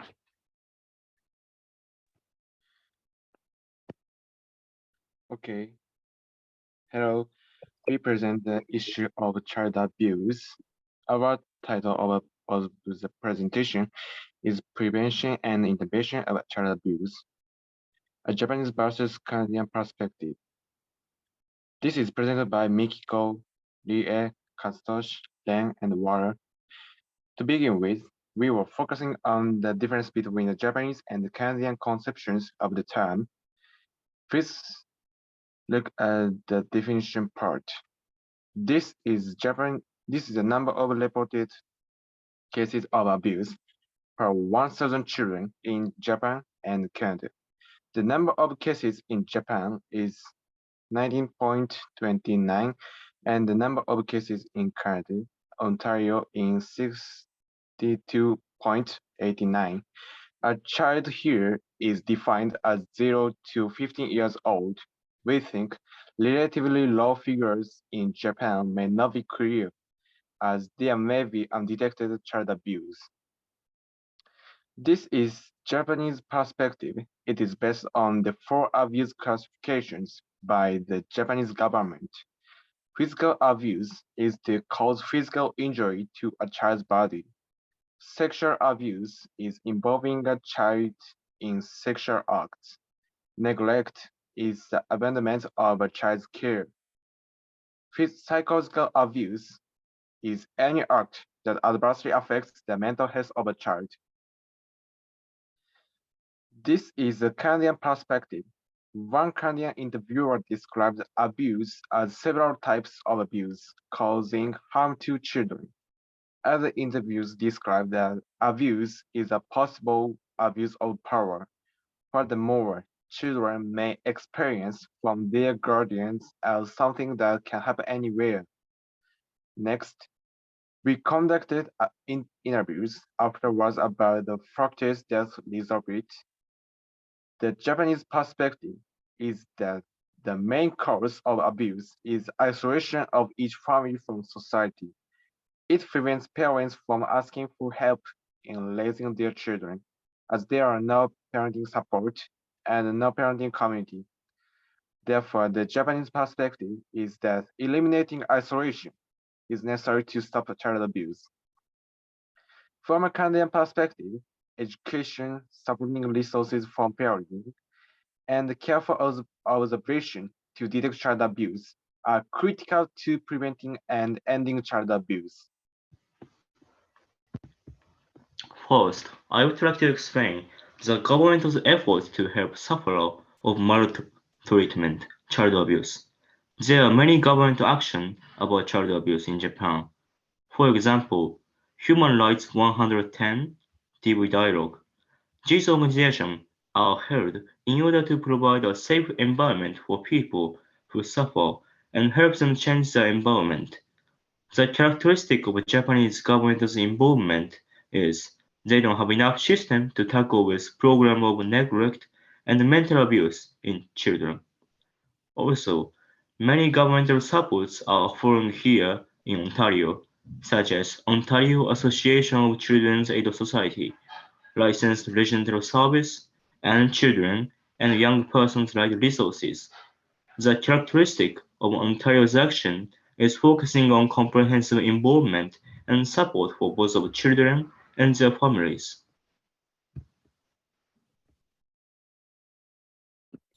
Now I'd like to go over a little bit about the 2 methods that we found to ending child abuse. We recognize that child abuse is a difficult subject in that there's no real solution to it. However, these are the 2 things that we found were the closest to helping, and that we shouldn't deter from talking about a topic of child abuse just because it seems like a little difficult to find a solution. So the first would be prevention, and this means trying to avoid child abuse from happening before it occurs. Some examples of this include education for parents and caregivers, as well as students and regular people like you and me. Once we learn more and educate ourselves about child abuse and any topic at that matter, we are able to know more, detect and counter the issues at hand, as well as financial security, appropriate resources such as food, clothing, and health services. All of these things could support families of low income because low income and financial insecurity is a really big factor in child abuse and families who experience financial burden are also more likely to have children at risk of child abuse. The next method to ending child abuse is intervention, which is also referred to sometimes as prevention of recurrence. And this is pretty much the efforts taken after the issue of child abuse has happened. It includes urgent support helplines and legal assistance. More so in Canada, we found that urgent support was more common than in Japan, in Osaka, as well as government policies and programs, as my peers went over, and providing housing and care for victims so that they are able to heal from their trauma and their child abuse. And this includes not only the children, but also parents who may have experienced abuse or trauma from the issue. And it's called prevention of reoccurrence because when we're helping these children in these supports after they've been abused, we prevent them from experiencing the abuse again by helping them to heal and re-enter into society. Now, I'll explain our theme, the interconnectedness of life. Our group has been researching child abuse based on the thought, the interconnectedness of life. First of all, I'll explain what is the interconnectedness of life. Briefly, it is the Buddhist belief that we are deeply interconnected with each other and no one person can live alone. For example, the clothes we wear now, the meal we eat today, and many other things around us were all created by someone else in the world. And this interconnectedness is not only positive, the negative aspects such as environmental destruction affect all of us in the same way. In this way, the Buddha's teaching is that we humans are inseparably interconnected and mutually responsible for each other. Then I'll tell you the reason why we research about the prevention and intervention of child abuse. In order to be aware and value the interconnectedness of life, it's very important to think the other sufferings are also our own sufferings. From the viewpoint, we thought children who are suffering from violence, their pain is also my pain. Of course, there are a lot of adults who are suffering now, but we think children's safety must be given priority because children are central people to establish peace in the future. Thus, we choose the topic child abuse. Then, what can we do for the prevention of child abuse? Based on the approaches to ending child abuse, we found that the optimal method is through prevention. This is because intervening after the issue has occurred is harder to provide support for the hurt and traumatized child. We believe that acquire knowledge, deepen community relationship, value yourself. These three are important and indispensable for prevention of child abuse. In particular, intra-community support can prevent isolation, which is important in preventing abuse. The environment in which the connection between people, which is the whole community can raise children together is vital, and this network of people who value the connection between people is truly the interconnectedness of life. Our mission is to create a world in which people feel comfortable when they need help or discuss child abuse. In order to fulfill this mission, we need to raise awareness and concern about child abuse and interconnection with each other. Our infinite desire to cultivate our knowledge and heart never ends, and we are already in our journey to seek hope for the future and true interconnectedness of life. That's all. Thank you for listening.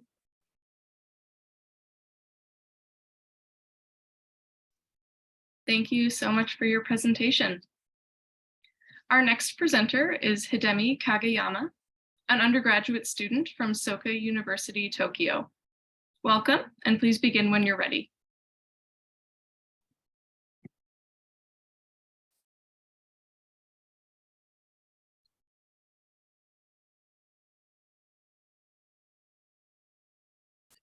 Okay, so hello everyone, and thank you for the opportunity to present. My name is Hidemi Kageyama, an undergraduate student of the education faculty at Soka University in Japan. Today, I am presenting about the AMA Women Divers in Japan and focus on gender equality and literacy of the sea. Before I introduce the AMA divers, allow me to explain a little about the ocean decade. The United Nations determined the year 2021 to 2030 as the decade of ocean for sustainable development. Promoting ocean literacy is also one of the important activities for the ocean decade. And ocean literacy also includes aspects of peace, dignity, and equality. My hope is that the AMA tradition, the main theme of this poster, can give us an opportunity to explore gender equality and enhance our ocean literacy. So, has anyone ever heard about the AMA? The AMA are women free divers who collect seafood products by hand in Japan and also South Korea. Male free divers also exist, but AMA divers have maintained a female-centered tradition for about 5,000 years. Look at this photo. This one. It actually depends on each area, but they wear these clothes or wetsuits without any oxygen bottle while diving. However, the number of AMA has decreased because of the lack of successors. So the purpose of this poster study is to explore the subject of gender inequality in the fisheries industry and increase our ocean literacy through the lens of the AMA tradition. So what is ocean literacy? Ocean literacy is defined as an understanding of the ocean's influence on you and your influence on the ocean. It aims to cultivate ocean literate citizens who have a good understanding of basic ocean literacy principles and the ability to communicate and make decisions, such as sustainable protection of marine resources and contributing to the restoration of the polluted marine environment, which is currently a problem. We can take action to ensure the equal coexistence of people and the oceans. Peaceful people make peaceful environments. Since the entire world is connected by one great ocean, the ocean must be protected equally by all people. In this poster, let's learn about the AMA to experience ocean literacy for all.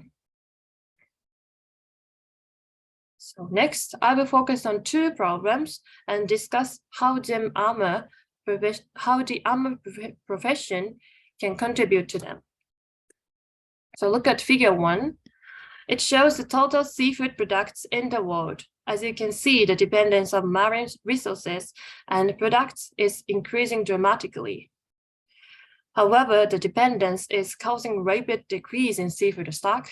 Look at the figure 2, which shows the percentage of overfishing around the world in 2020. The orange is exactly overfishing rate of total amount of fishing. And of course, it increases in pollution. Further, the reliance on the world ocean is causing excessive disruption to critical levels. Sustainable solutions are necessary. For this problem, the AMA tradition gives us a chance to notice the importance of protecting ocean environment.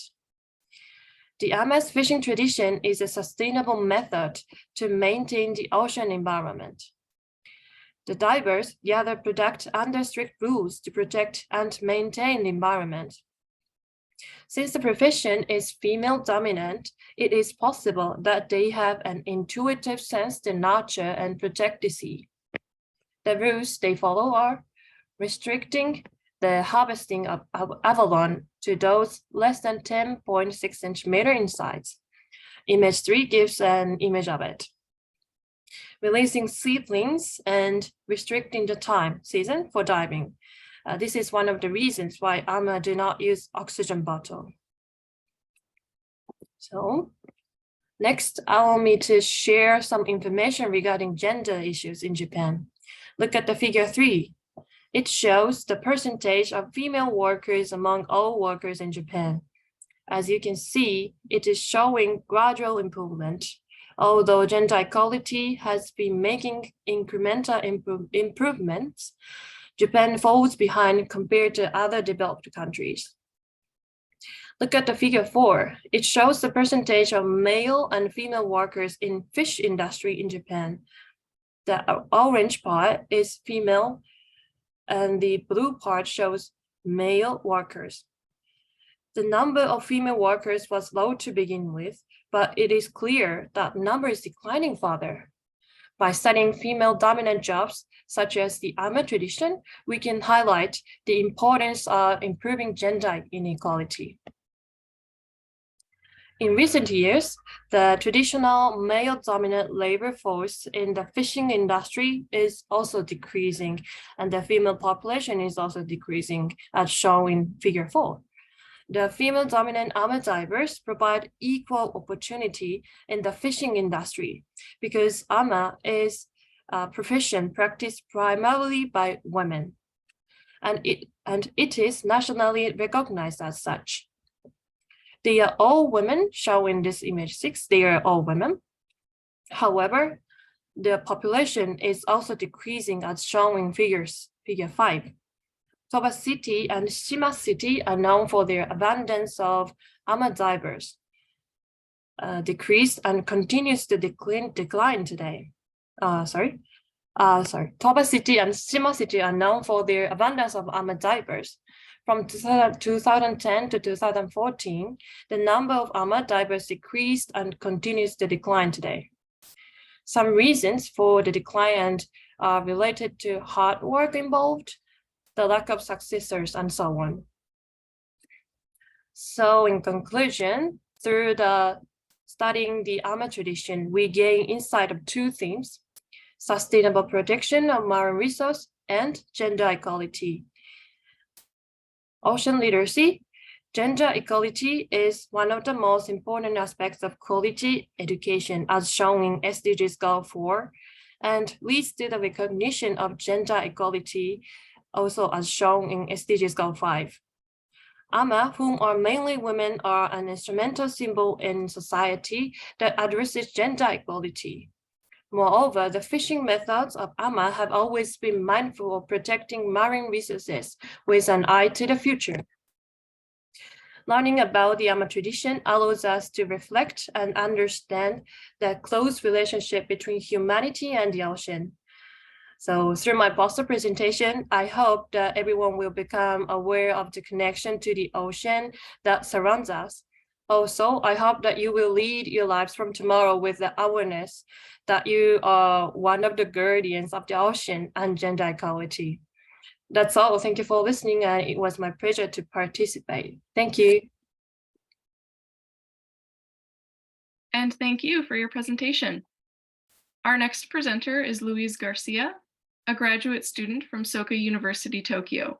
Welcome, and please begin when you're ready. Okay. Hello, everyone. So I'm Luis Garcia, graduate student in Arts of International Peace Studies at Soka University, Japan. Greetings from Tokyo to all of you. And first of all, I'd like to thank the Soka Education Research Centre on Global Citizenship at University of Guelph-Humber for this opportunity to present my research today. So the title of my presentation is How do Peacebuilding Actors Understand the Relevance of Daisaku Ikeda's Practice of Global Citizenship to their activities? So Ikeda offers this unique understanding to the concept of global citizenship, suggesting these three virtues, as you can see on the gray square on the left: wisdom, courage, and compassion, that we've all heard today, right? So in fact, this model of global citizenship has been also critically studied, and it became reference for academic research, and it has also been extended to symposiums like today, conferences, researchers. So moreover, research institutes also has been focusing on Ikeda studies all around the world.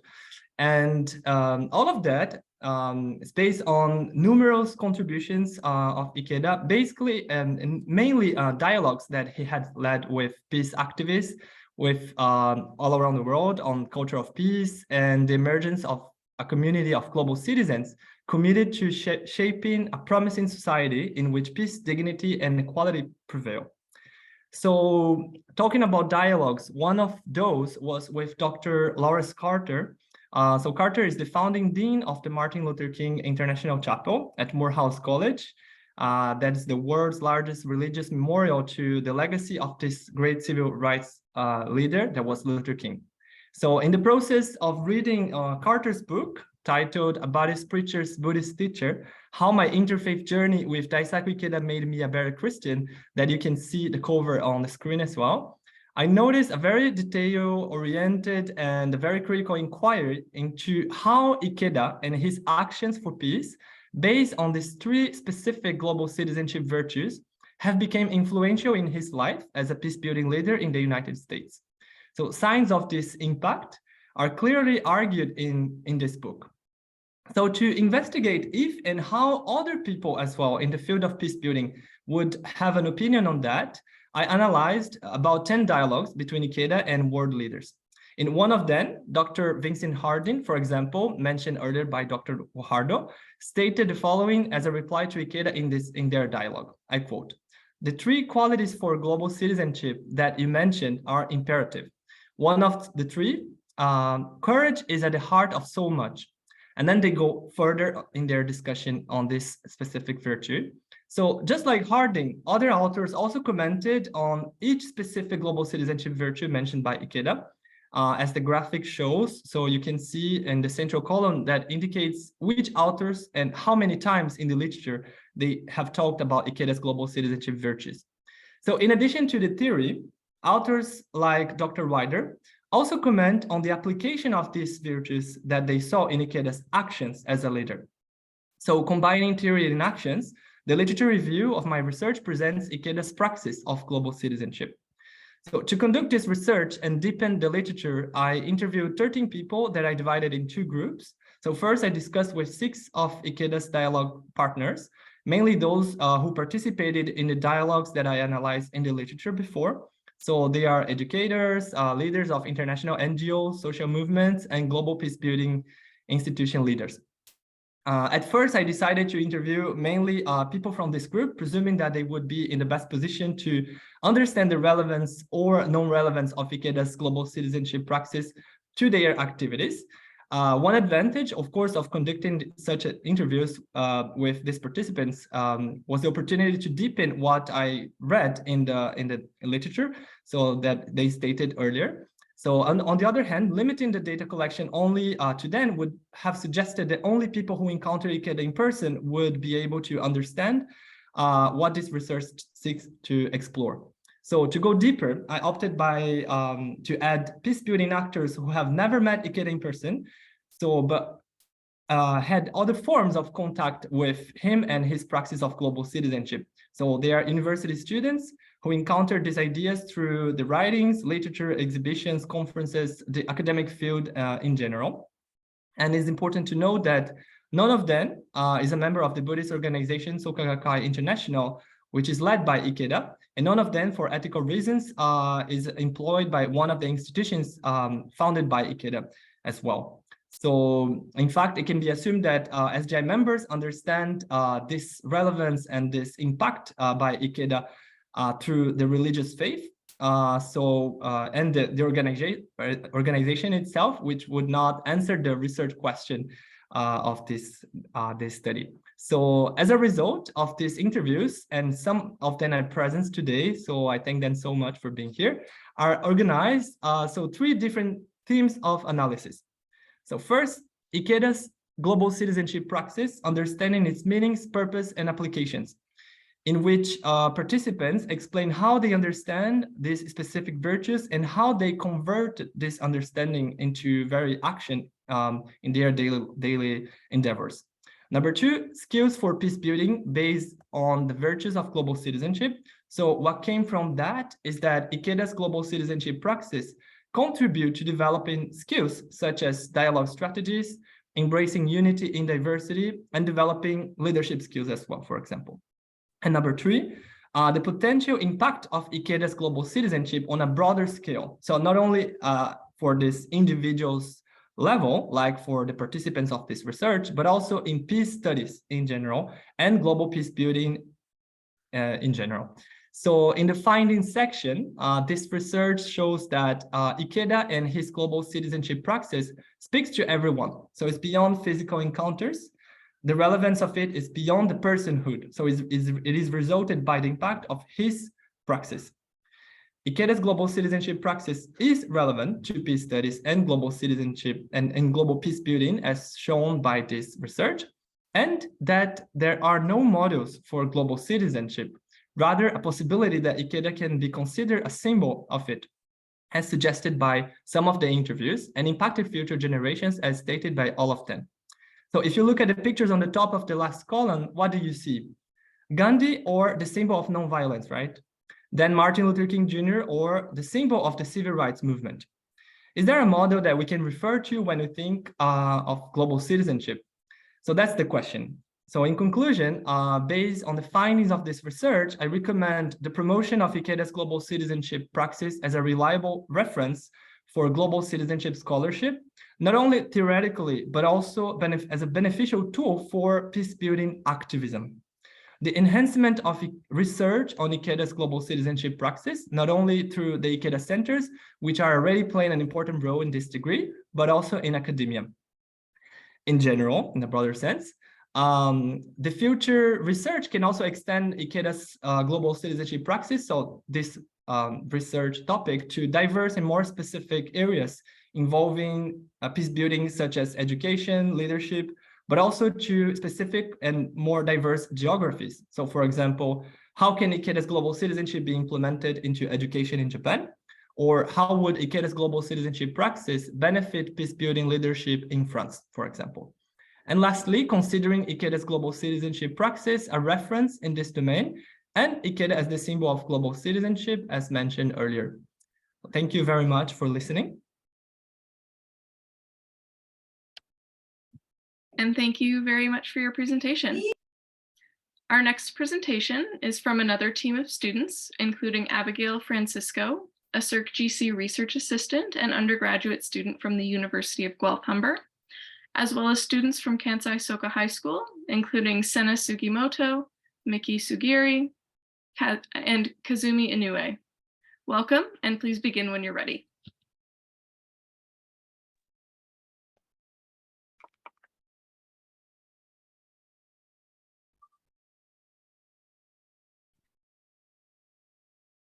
Hello, everyone. We are a collaborative team from the University of Guelph-Humber in Canada and Kansai Soka High School in Japan. Our presentation title is Promoting Gender Equality Through Dialogue in Education.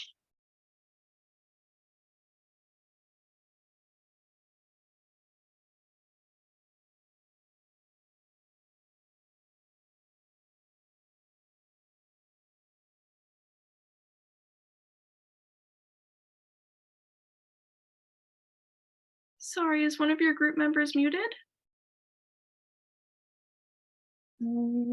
Kazumi?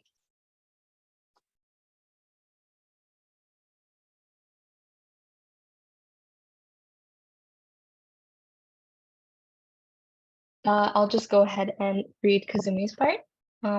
Our research question is, how does the educational environment influence gender inequality? Using case studies of Japan, Canada, and Iceland.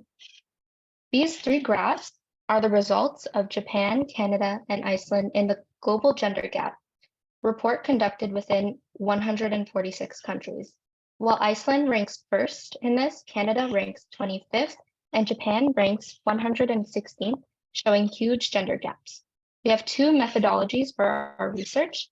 One, in-depth reviews and in-depth interviews of teachers in Japan and Canada, and two, research on school practices in general.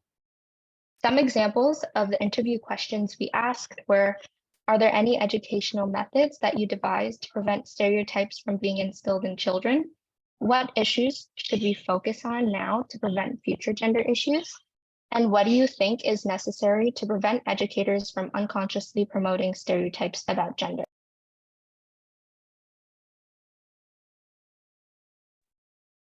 Next, results on fundamental research.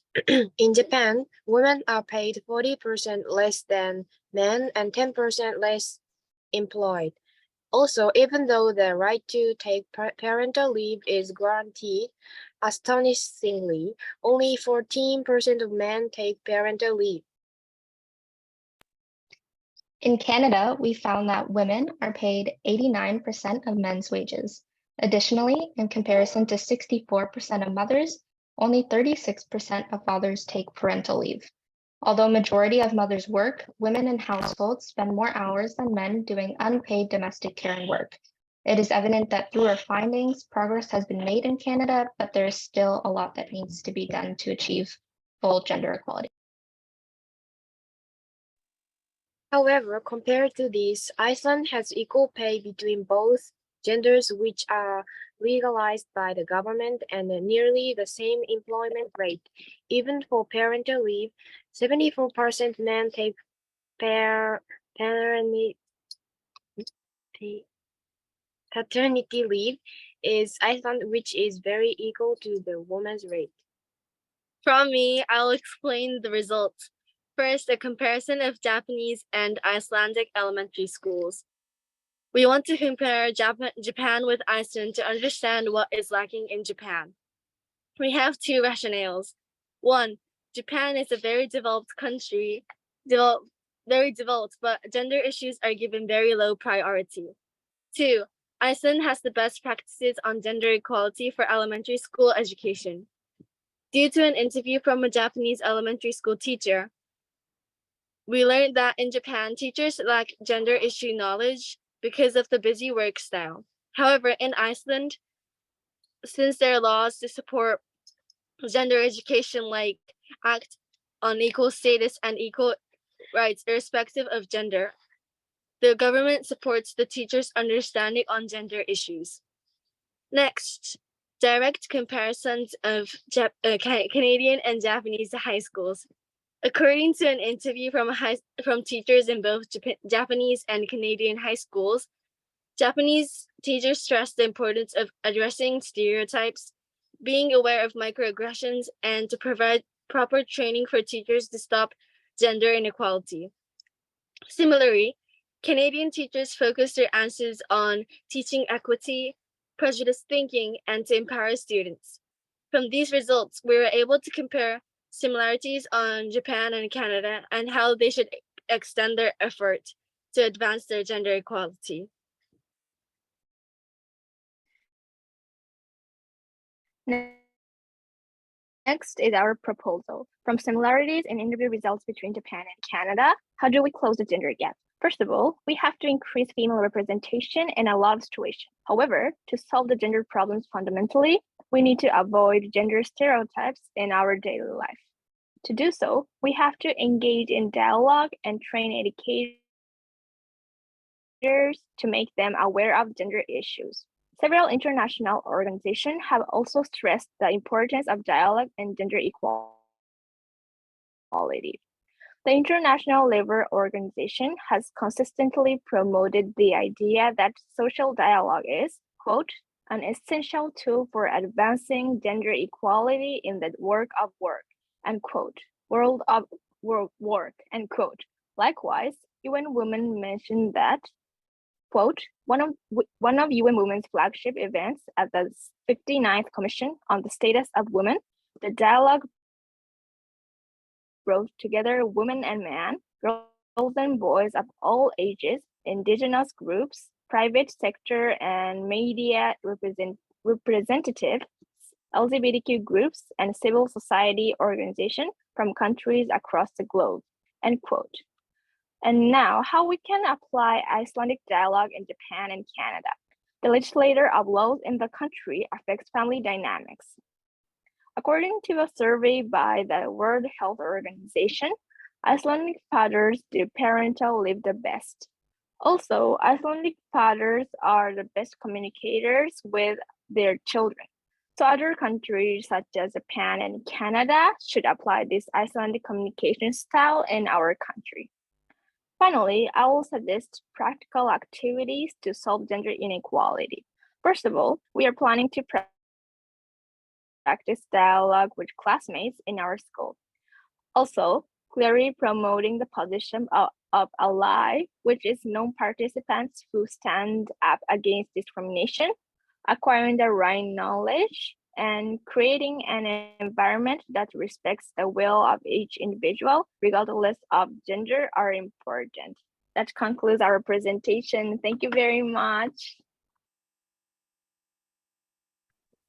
And thank you so much to your group for your presentation. Our next presenter is Emma Des, a graduate student from the Paris Institute of Political Studies. Now, Ms. Des has submitted a digital recording of her poster presentation, which will begin for you now.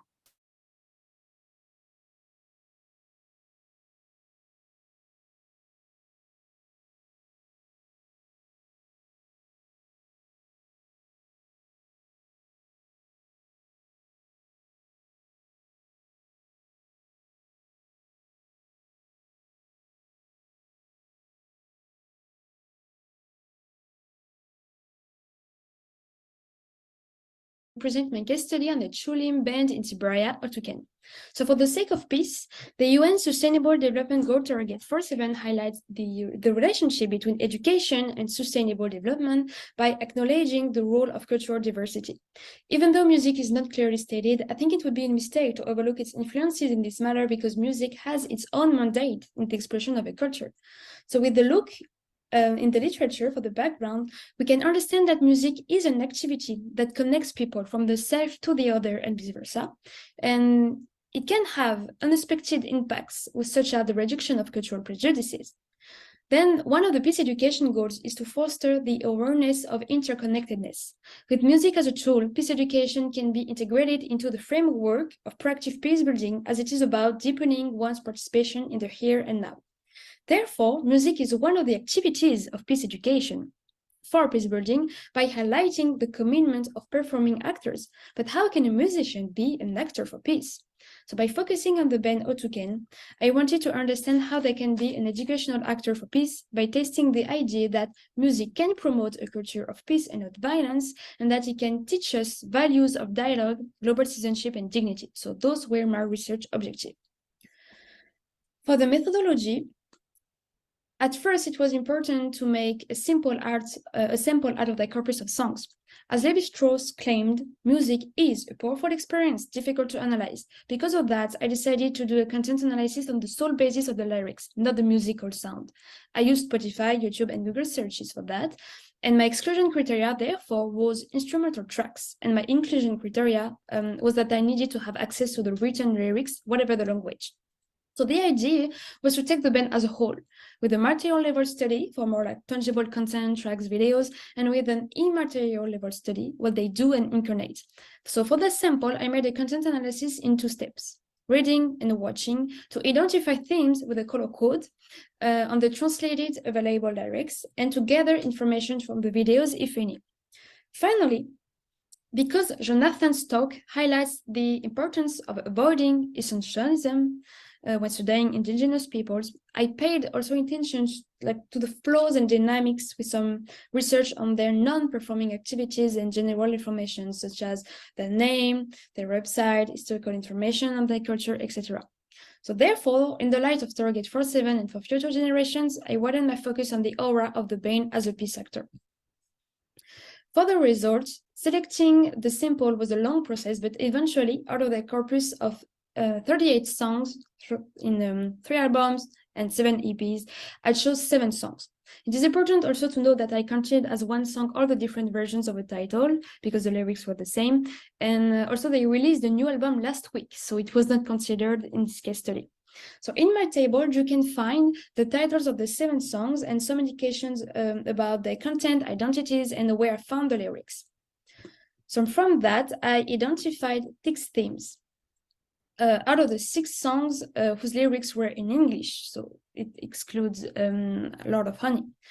On the 5 out of 6 refer to tradition, shamanism, and the same ratio to the earth and nature.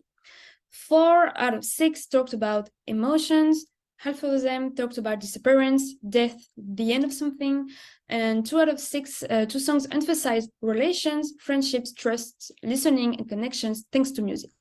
So notably, the tracks with available lyrics were the only ones in all the corpus with the visual content on YouTube with translated subtitles. 71% of the songs were filmed in nature, in ethnic clothes, the band performed in a fixed spot with traditional instruments. Also, 2 songs stood out. They are highlighted in the table. It's Lord of Honey and Paradise Lost.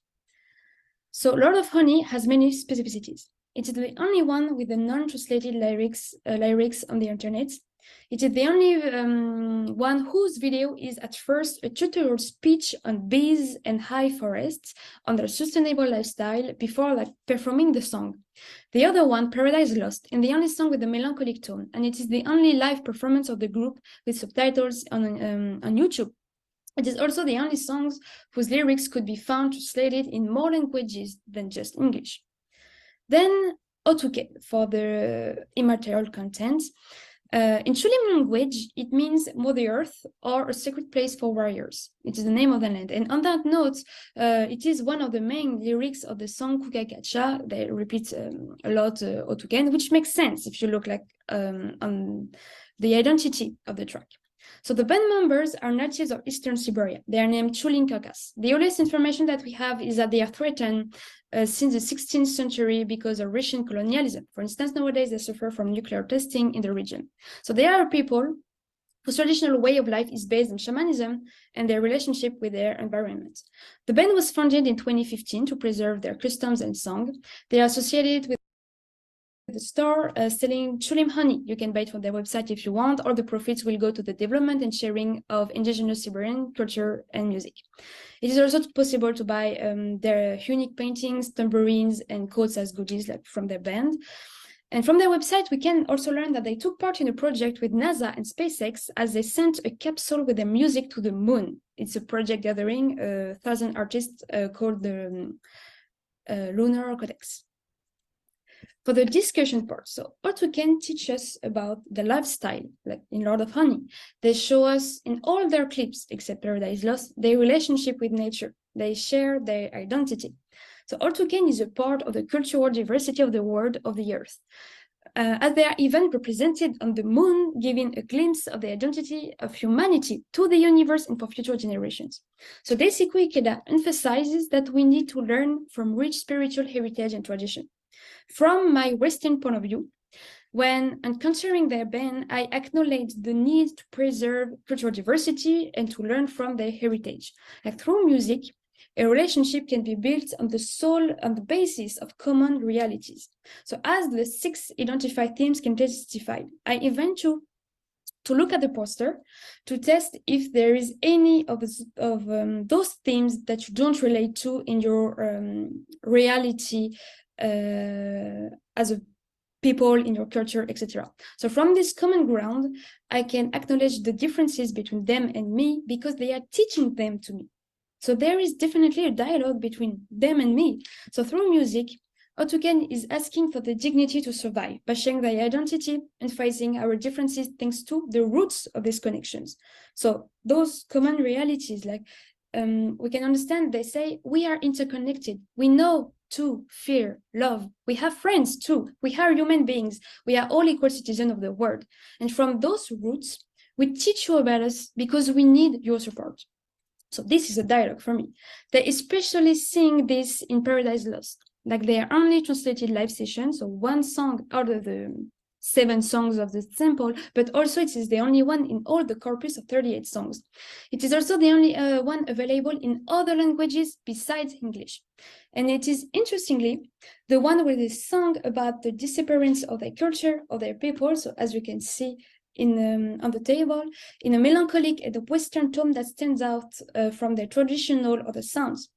So in other words, they are fighting to keep their cultural identity alive. Despite the stakes, they never call for violence. Their chosen path to survive is to make their voices heard and to live by remaining themselves. They prove that the first hypothesis is right. Music can promote a culture of peace and non-violence. Ikeda stated that to achieve peace, we need to share a sense of joy of being alive, to create a global solidarity, and to support others for human dignity. Otuken is asking for the same in the name of survival, and we can support them by increasing their visibility, sending donations, discovering their culture, buying goodies, etc., but more importantly, by listening and dancing, eventually, to their music, so it won't be forgotten.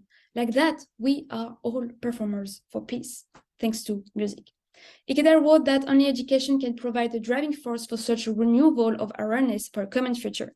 Music is a media for that. By connecting people from different backgrounds, music empowers in face of challenges that are not necessarily ours, but with courage and compassion, we can embrace the unity of the world as we respect the ones with whom we share the earth.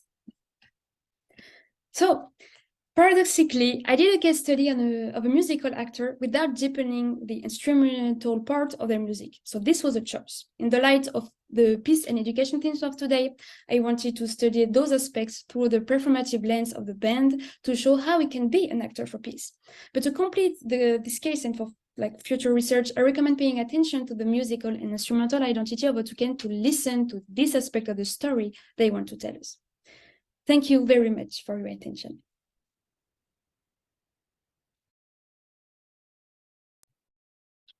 And thank you to Ms. Des for her presentation. Our next group of presenters includes Olivia Detmers, a SERC-GC research assistant and undergraduate student at the University of Guelph-Humber, as well as students from Kansai Soka High School, including Sakura Mitsuzuka, Masanori Nakabayashi, Hohito Yoshida, and Kanako Hayashi. Welcome all, and please begin when you're ready.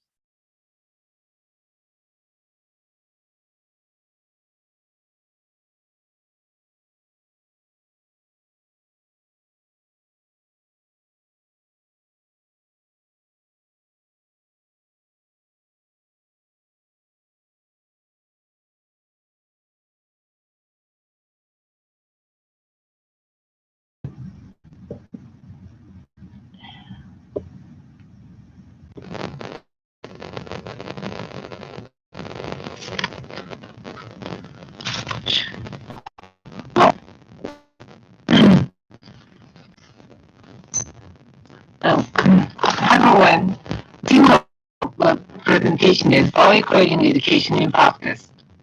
First of all, we are very honored to be able to present today in such a wonderful occasion. First, we would like to introduce why we decided to research about education. Please look at the top left of the poster. Let me explain reasons. Education is an indispensable solution to any kind of problem in the world. And also, education may be the purpose of society, since it rationally targets people's happiness. And needless to say, there are a lot of educational problems like gaps and inequalities in education.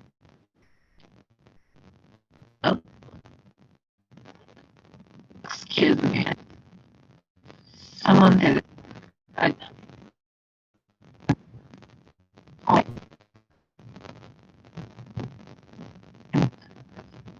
excuse me. And this reason is fascinating enough to choose as a theme of research. But we actually have another reason. Our school was founded based on an idea called Soka Pedagogy, which means method of value creating education. We feel its uniqueness in our daily lives. It also made us interested in education. And here we would like to introduce about Soka Education. Take a look at the red area below. Soka Education is the educational philosophy of Mr. Tsunesaburo Makiguchi and Mr. Jose Koda, both Japanese educators in the pre-World War II era. At that time, when Japanese education was gradually being seen as a means to instill blind obedience to the Japanese military authorities, we consistently maintained that education is for the well-being of the children, well-being itself. First of all, we can say that Soka education means happiness for a person and peaceful world peace. Happiness for a person means that all people can shine in their own way. World peace means that individuals, ethnic groups, and nations respect and recognize each other. In Japan, there is a Soka kindergarten, elementary, junior, and senior high schools, and Soka University. In addition, there are schools that practice education in various countries and regions, including the United States, Brazil, Korea, Singapore, and Malaysia.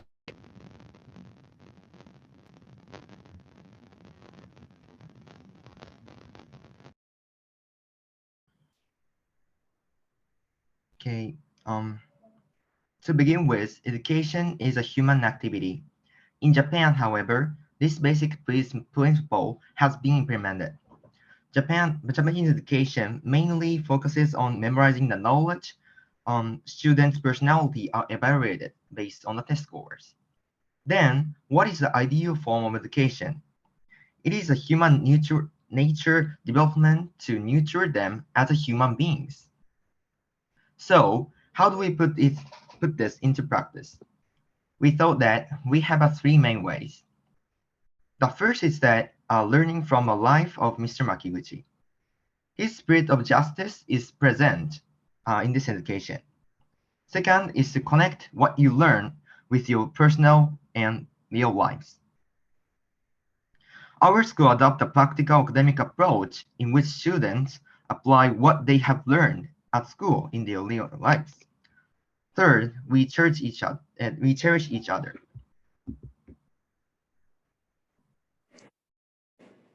Next, please look at the left side of the poster.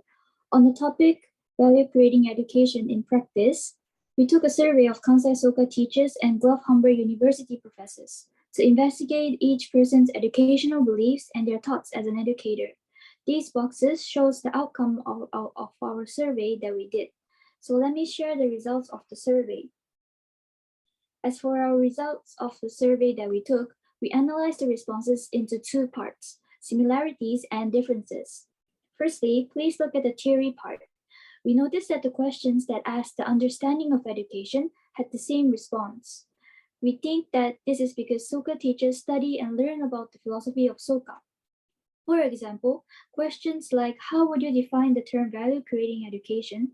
Everyone answered value creating equals creating happiness. It is the ability to find meaning in any environment, to improve oneself, and to contribute to the well-being of others. Another question is, what are the roles of a teacher in education of a student? They answered to help students realize their potential and to grow and learn together by stimulating each other.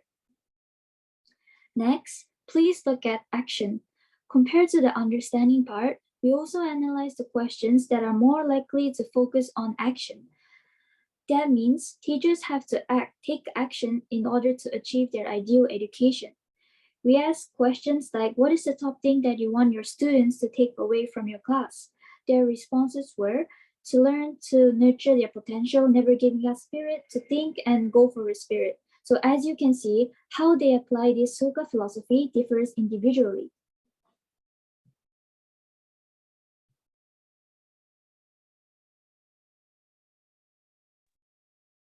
So my findings summarize the contributions from 3 faculty members at from the Community Social Services program at the University of Guelph-Humber. So all 3 professors have varying levels of familiarity with Soka education practices, as is evident in the differences between their responses.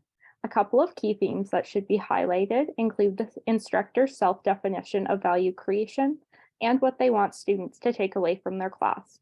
In terms of value creation, the responses vary between creating positivity from any difficult situation and fostering an environment that allows students to recognize their potential. These were from the professors with a high level understanding of Soka principles, and then they varied to creating an environment where students feel valued and represented, which was from a professor with less knowledge about Soka education. When asked what they want students to take away from their class, instructors who had a high level understanding of Soka indicated a desire for students to identify as global citizens and a deeper level of understanding that contributes to a useful repertoire of knowledge. The instructor with less experience with this education model indicated a desire for students to meet the goals that they set for themselves at the beginning of the class. So as you can see, there are clear differences between the perspectives of Canadian professors and teachers in Japan. I believe that this is influenced by cultural differences in defining humanistic education, which in Canada has a higher focus on individual student self-improvement than it does on collective commitment to bettering the world around oneself, which is a prominent feature of the Soka philosophy. Finally, as an overall outcome from our research, we can clearly say that Soka education is not a fixed curriculum. You will not need to put out any special programs. It is just a way of thinking.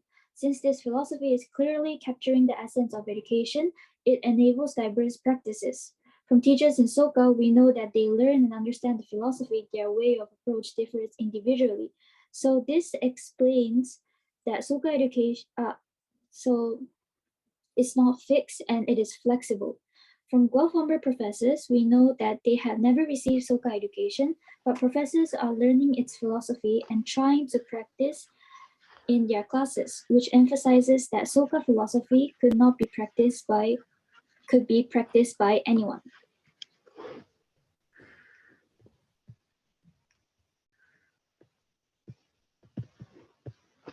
Finally, what we like to convey to you and to people around the world through this research is that we would like you to learn about Soka education and try to put it into practice in your real lives. The word Soka in Soka education means to create values.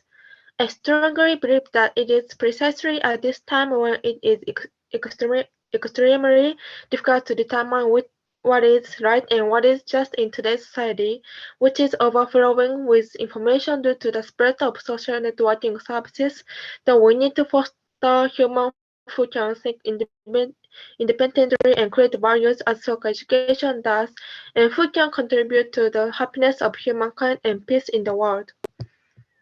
Also, the practice of Soka education does not have to be difficult. I think anyone can easily practice what we have just described. And even if we face difficulties, I believe that overcoming difficulties by creating value is very practice of Soka education. Having received Soka education, our next step is to take action for the happiness of humankind and the realization of the world peace. That's all. Thank you for listening.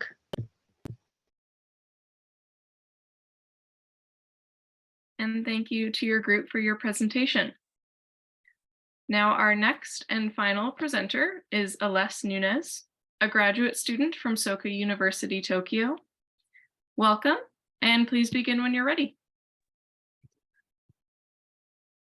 Okay, thank you.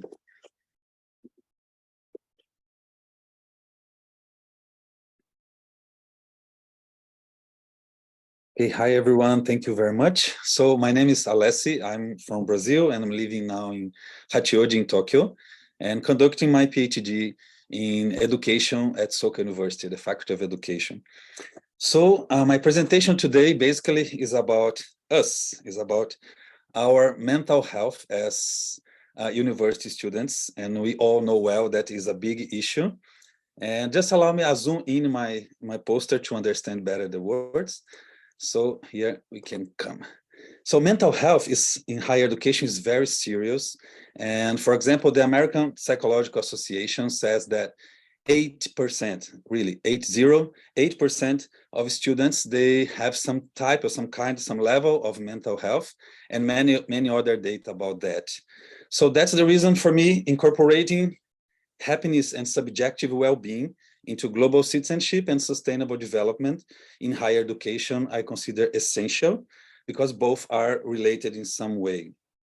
Or improve students' mental health, it helps a lot to creating a just and better world. The literature, by the way, there's no evidence of how mutually influential the global citizenship and sustainable development are regarding happiness and subjective well-being in higher education. So that's my curiosity, that's my idea to investigate, is to understand the students' mental health, students' subjective well-being and happiness, and the correlation with other factors and other variables regarding global citizenship and regarding SDGs and global issues. So number two, now we're going to number two. What's the theory behind that? And so this is the first time I'm sharing ideas and data about my PhD. So I'm very happy to be here sharing this. And so the starting point is I'm focused on two main authors. That is Paulo Freire. I'm from Brazil. I know Freire very well. I studied in a university that he was there years before I was there, but strong influence from him. And my personal engagement with this topic is because I came to Japan to study Soka University itself, to study Soka education and to understand Daisaki Ikeda's philosophy of education. So naturally, I'm connecting both. And Freire, there's one word that I really, really like, that is eco-pedagogy. That's the title of my presentation also. So what's this? Carlos Alberto Torres, he's one of the most influential scholars about Freire. He wrote a chapter that he calls the missing chapter. That was a chapter that Freire never wrote, and the title is eco-pedagogy. For Freire, that was that for Torres, this is Freire's idea of global citizenship. So I really like this idea. And from Daisaki Ikeda, the courage, compassion, and wisdom for mutual growth and for personal and global development. Together, this idea I call eco-pedagogy for sustainable happiness. That basically means to develop and to make your mental health, your level of happiness higher enough for you to change and transform your own life and to make waves of transformations to society and to make this a reality. Basically, it's this idea, is not complicated. And then I'm going now to number 3. What I'm doing, I decided to conduct a quantitative questionnaire survey, and I applied this to 131 students at Soka University. And I have an authorization of the Oxford Happiness Questionnaire to apply this. And this questionnaire is basically 29 questions that tries to measure students' level of happiness. Then I know that metrics about subjective well-being and happiness is not easy to do, but many scholars, they are trying to connect both data and these self-perceptions about that. And for example, in my survey, 75% of them are undergraduate, 49% from Japan, and 51% from 25 other countries. So it's very diverse.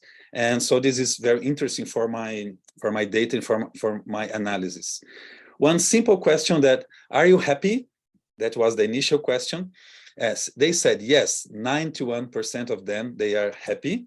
But this was only the first question. Then after, I have no more than 79 questions in which I can see many different variables and many different aspects of happiness and subjective well-being in higher education. Here, for example, in this graphic, you can see in blue, happiness, and then global citizenship, learning environment, and courage, compassion, and wisdom.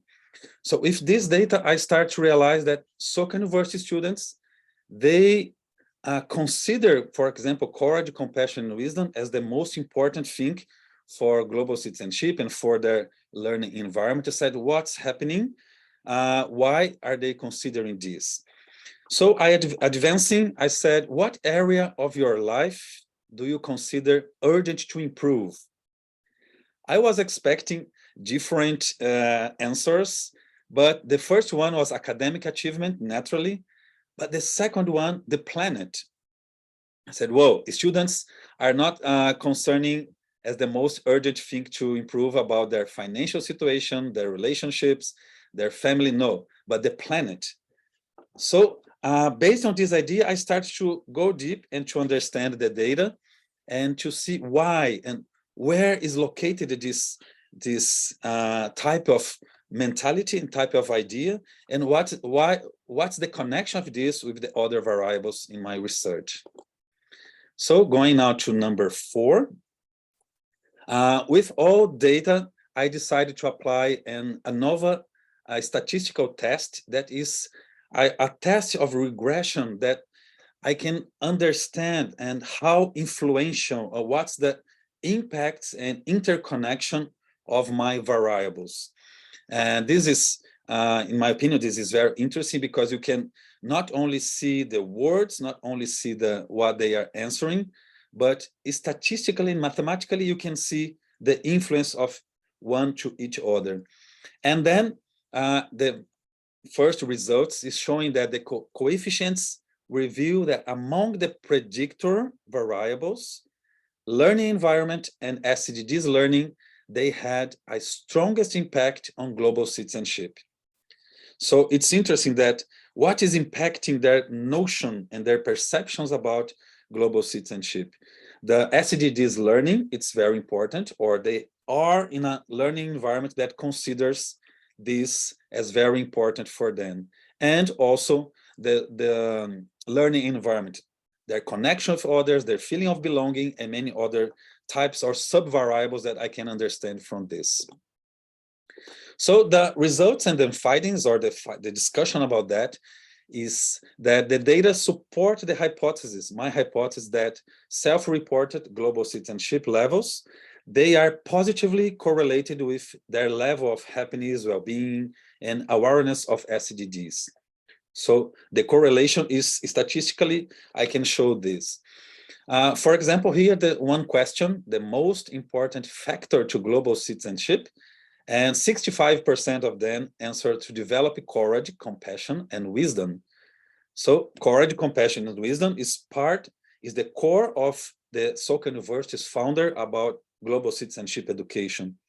So I can see here that this influence, the founding principles and the founder, they are strongly influencing in students' minds and students' perceptions about the world. So that's the reason my initial conclusion is that the majority of them, they consider themselves spontaneously as global citizens. This is part of their perceptions on themselves. And they consider courage, compassion, and wisdom as essential for global citizenship.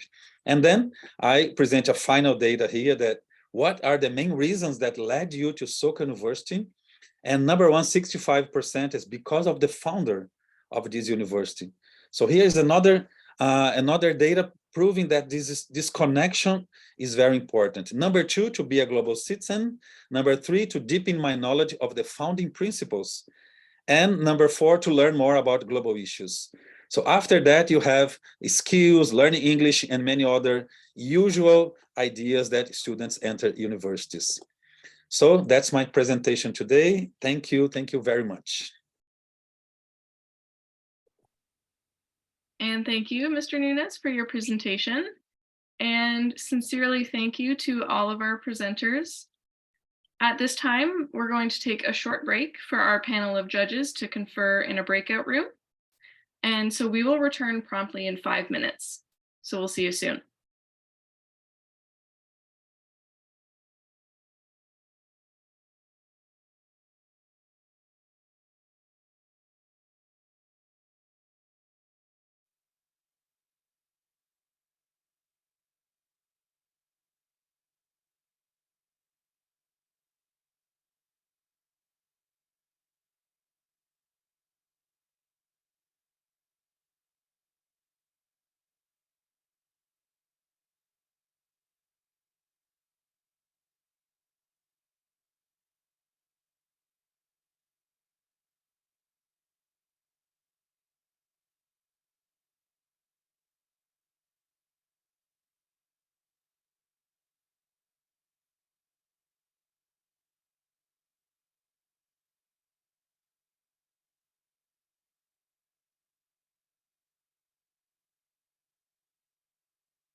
Hi all, just a warning, we're going to be returning in about 4 minutes. See you soon.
Hi all, just another update. So it seems our judges are having a difficult time deciding given how great all of the presentations were. So please, we appreciate your patience and we'll be back to the main room as soon as we can. So thank you.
So it seems we have our judging panel back in the main room. Is that right?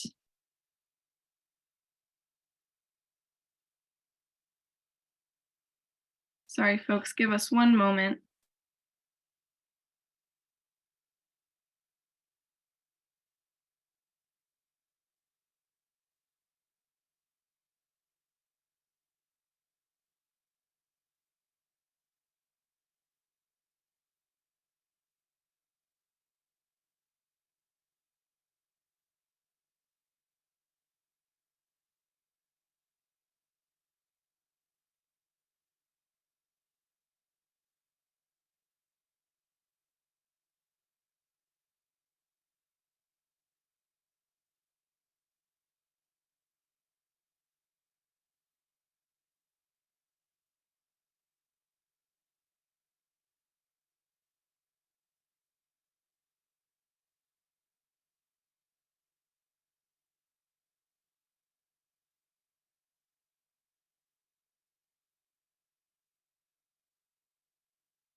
I am. I can't get in.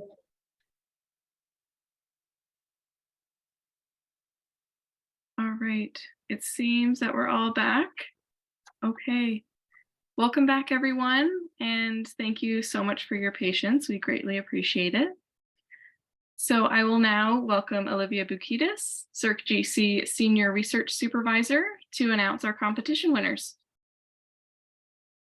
Thank you so much, Amy, and to everybody. I apologize for some of my tech issues here. Okay, so I get the fun job of being able to announce the winners. So starting with the undergraduate category, first place winner is group number 4, Anna Kurkidakis, and the rest of her group, Enhancing Critical Thinking in Education to Inspire Action. So congratulations. And the runner-up for the undergraduate category is group number 3, Wala Yasin and her group members, Prevention and Intervention of Child Abuse, a Japanese versus Canadian perspective. Congratulations. Okay, so for the graduate category, number 1 winner is we have Laura Caputo. Congratulations.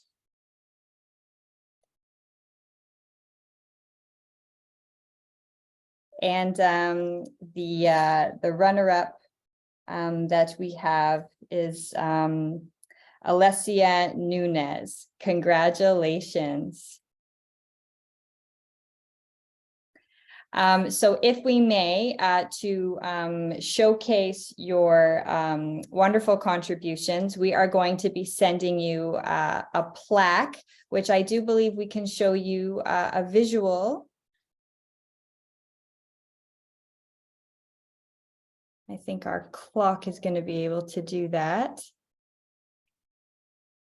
There we are. So you will receive this personalized plaque, and we will be in touch with you to get your contact information so we can get that sent to you. But thank you again to everyone, and congratulations to the winners. All right. Thank you so much, Ms. Boukidis, and congratulations to our poster presentation winners, as well as to each of our valued presenters. We sincerely thank you for each of your presentations and sharing your time with us today. So at this time, I'd like to welcome Dr. Namrata Sharma for closing remarks. Thank you so much, Amy. So we are at the end of this wonderful symposium. Congratulations to SERC-GC for this third initiative. I know that it has been a very inspiring evening or, morning for you, wherever you are. But I realize that we may be a little bit tired. So I'm going to try and wrap up within, 10 minutes, just some key points from the symposium today. But before I do that, I'd like to, sincerely thank SERC-GC and all those working behind the scenes to make this event possible today, especially the wonderful technical support personnel at the University of Guelph-Humber, the wonderful presentations that we heard today, of course, the various presenters, the Vice Provost, Dr. Melanie Spence-Ariama, and of course, the events coordinator, Ms. Amy Lesperance, the Symposium Planning Committee, Dr. Olivier Bokidis, and the director, Dr. Paul Sherman. So thank you so much to everyone. It was an absolute delight to listen to the various people today. Of course, starting, from the message we received from Dr. Daisaku Ikeda. So thank you to Dr. Ikeda. And, the thought-provoking keynote, as well as I must thank the fellow judges and, of course, most importantly, to you, the participants. Thank you so much. Congratulations as well to the winners and those who received the runner-up prizes for the poster presentations. I must say, as a judge, it was a very challenging task to select one winner. It was so clear that these are, sincere, very engaged work that you have been involved in, and a clear reflection of your hard-won victories. And I am truly inspired and want to know more about your respective work and presentations. I am personally, inspired by the key issues discussed today by young scholars, such as the need to integrate a more critical and values-based approach to learning for global citizenship and sustainability, as well as the need for policy coherence, partnerships, and capacity building within schools for sustainable development, which are, core elements for successfully achieving the SDGs. So in this closing remarks, I'd like to briefly share some reflections that pertain to the symposium title, Peace, Dignity, and Equality. So, as we heard earlier from Dr. Guajardo in her keynote, she referred to Dr. Daisaku Ikeda's 2022 peace proposal, in which Dr. Ikeda alludes to these goals of peace and dignity, which are part of the conference theme. So as Dr. Guajardo mentioned, in his 2022 proposal, Dr. Ikeda states that his predecessor, Mr. Makiguchi, mentioned that value is not found in things, but in relations. Dr. Ikeda suggests, and I quote him here, as such, the crucial question we must ask ourselves is how each of us can become that hand of support extended to those facing hardship. How can we strengthen the kind of relationships where we can share in each other's joy at having overcome our respective ordeals, unquote. Dr. Ikeda describes this as a key characteristic of a global citizen in his lecture delivered at the Teachers College, Columbia University in 1996. And we heard from this lecture today, and I know many of us here are familiar with this speech, but for those who are not, I would invite you to read his university lectures and peace proposals to especially analyze key terms in his work, such as Chikyu Minzoku Shugi, that is central to understanding global citizenship from a Soka paradigm. So moving ahead, today's symposium, this theme also resonates with the United Nations slogan, peace, dignity, and equality on a healthy planet. Peace, dignity, and equality are a call to guarantee basic human rights to all people, but with the goal of equity that considers the rights of all those who are left behind within communities, including women. The inclusion of the phrase healthy planet in the UN agenda is also to recognize the rights of nature and of all species, as advocated by the UN Forum Harmony with Nature Knowledge Network that I'm associated with. And so we need rights not just for human beings, but also for nature and all species. So building on our discussions today, I would suggest that it is at the intersections of global citizenship, sustainability, and value-creating education that we can respond to a peaceful and sustainable world. I refer to this as value-creating global citizenship education for sustainable development in my published work.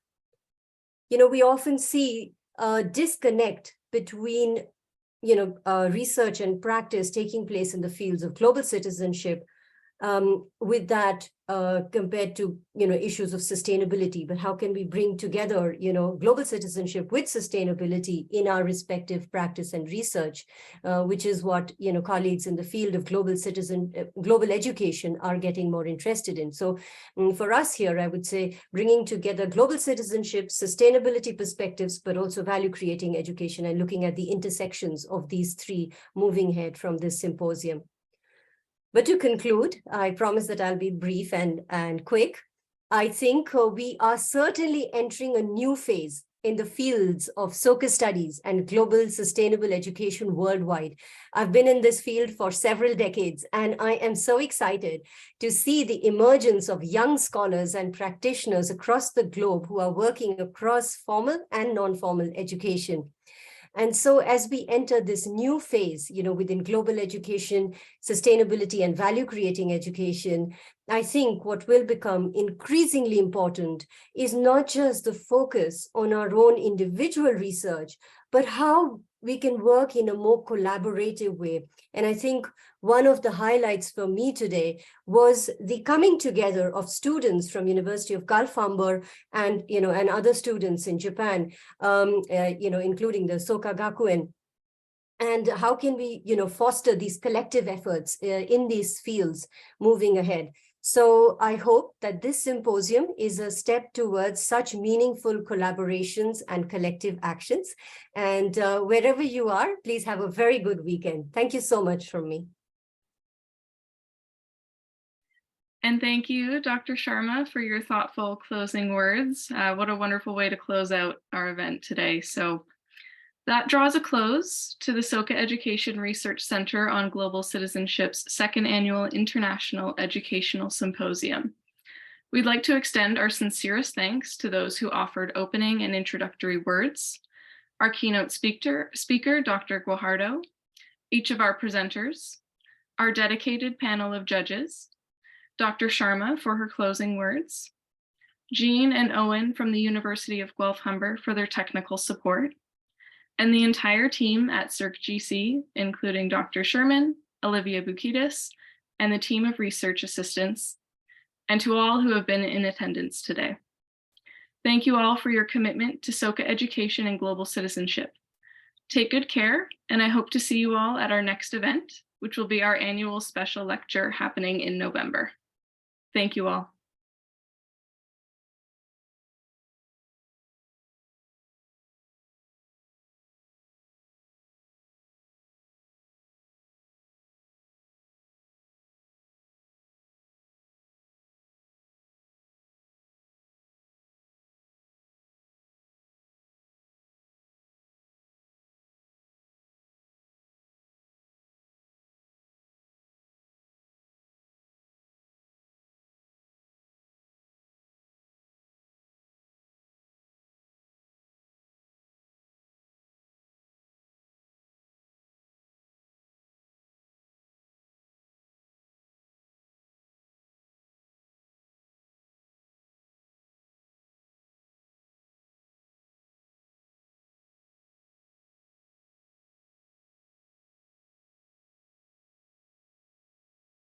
All right, thanks, Jean and Owen. I'm gonna log off. You have to end the call, right? Because it's your Zoom call, I think. I think Owen's host now, so he has to call the shots there. But thank you so much, guys.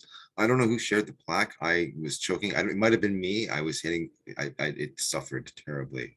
So No worries. I mean, it wasn't me. It wasn't me, but I'm glad it was up there. But thank you. It might have been me. The computer was starting to freeze quite a bit. So, anyways, I'm glad that it worked out, and it was a lovely event. Thank you so much. Nice working with you.